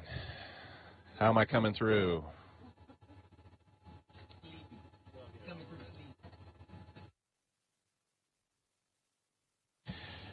Probably still need me to talk longer so you can see if we got sync. Oh, I knew. 10, 9, 8, 7, 6, 5, 4, 3, 2, 1. Hello to all my friends in the PAO office.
Time.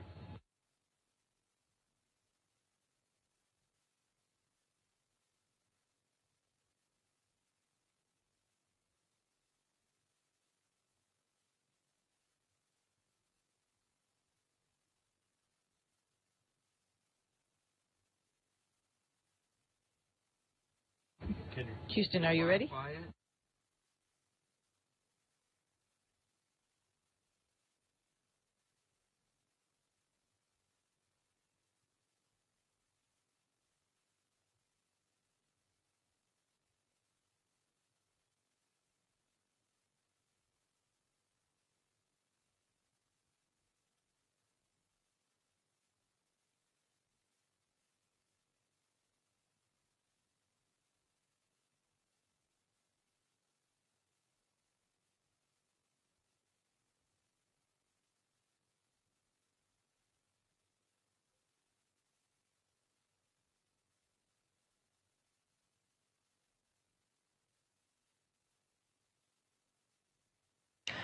This is Mission Control Houston. Crew is standing by to begin the welcome ceremony, just configuring a few technical things on the ground to enable all crew members and on each of the control rooms to be able to hear the welcome ceremony.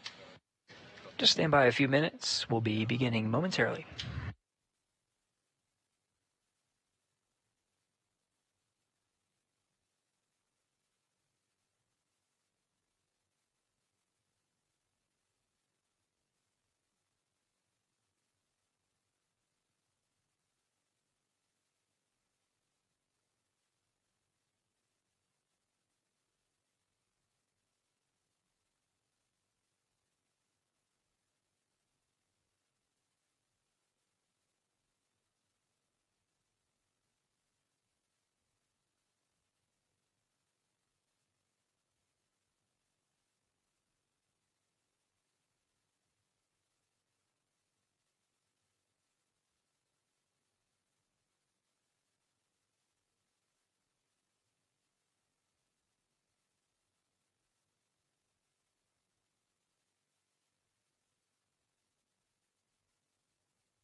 Okay, 1, 2, 3, 4, 5.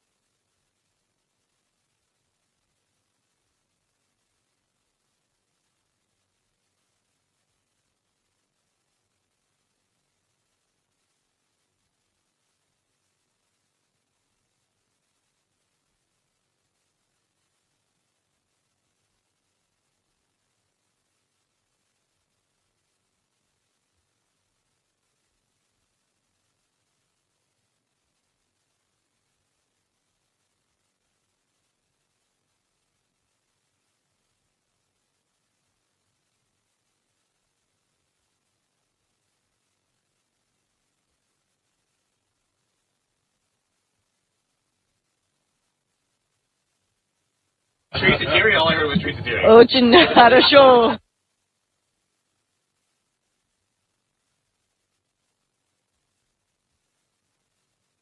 Тут Москвы, отвечаю в СГ-2.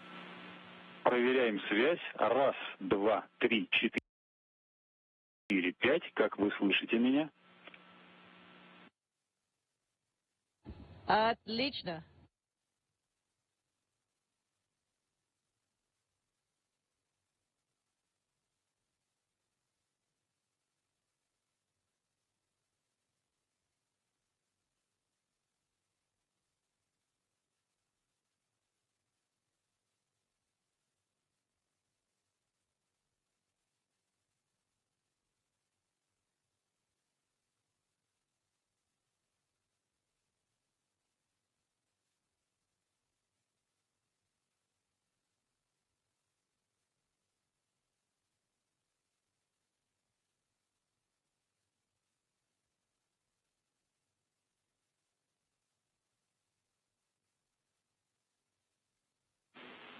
Station Houston, are you ready for the event? We are ready for the event.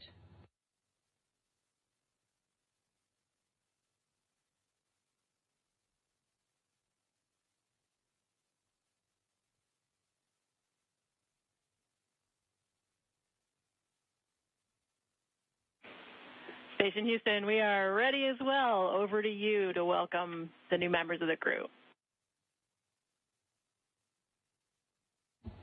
On behalf of Expedition 72, I just want to say welcome to our new compadres from Dragon Freedom.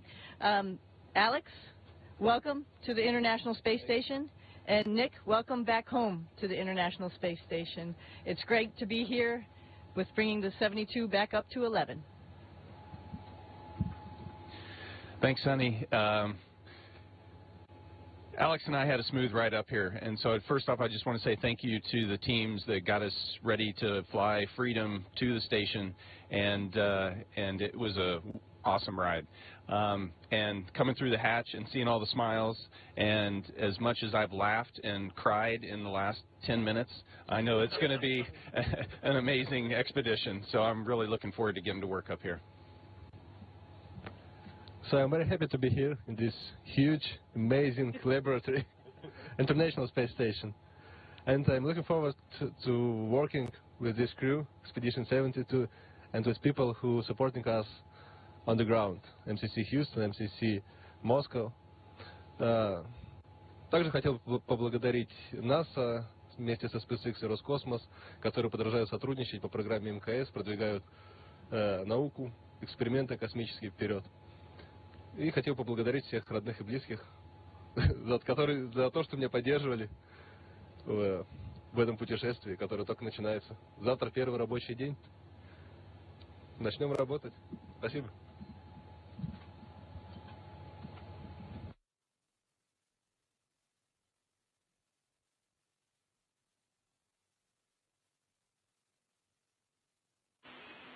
Thank you for the words. At this time, Glavany has an additional message for Nick and Alex.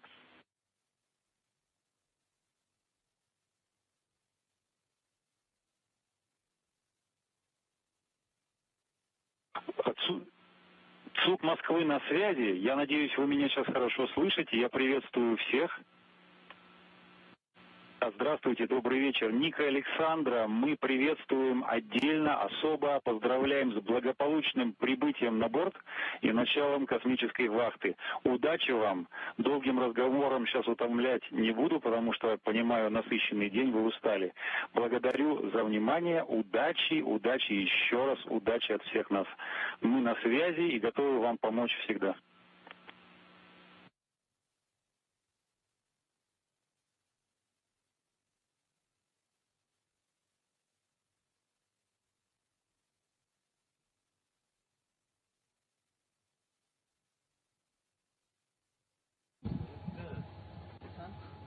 Спасибо за теплые слова.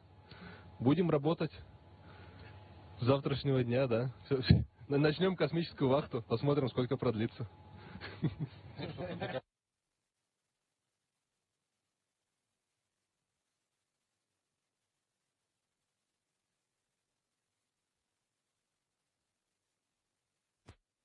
And with that, thank you to all participants. Station, we are now resuming operational audio communications.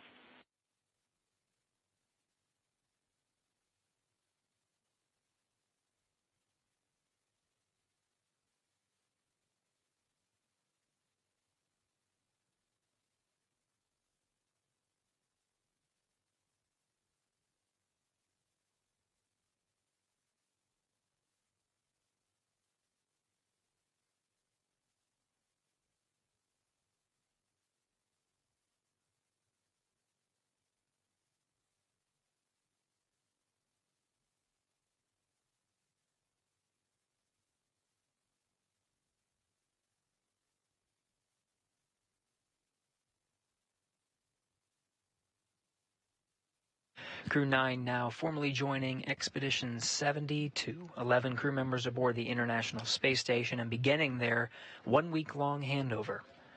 Looking forward to Next week, no earlier than October 7th, as the opportunity for Crew 8 to undock. We'll be tracking weather to make sure everything is good for the crew to return, but it'll be a week of 11 crew members on board. After launching yesterday from Slick 40 for the first time, humans launching from that pad over in Cape Canaveral Space Force Station in Florida at 1:17 p.m. Eastern Time, 12:17 p.m. Central. The crew made a 28-hour transit to the International Space Station and docked right on time, 4:30 p.m. Central Time. Over the next hour and a half, the crew incrementally pressurized the vestibule, opened up the hatches, and closed out their respective areas to be welcomed after hatch opening at 6:04 p.m. Central Time. Crew 8 Commander Nick Hague, as well as Crew 9 Commander Nick Hague, as well as Crew 9 Mission Specialist Alexander Gorbanov, entered the International Space Station and were welcomed by the Expedition 72 crew, and we just witnessed the formal welcome ceremony. After the welcome ceremony, that concludes our coverage of Crew 9's journey to the International Space Station, and they now begin a long-duration journey aboard for science and discovery. With that wraps up our coverage. This is Mission Control, Houston.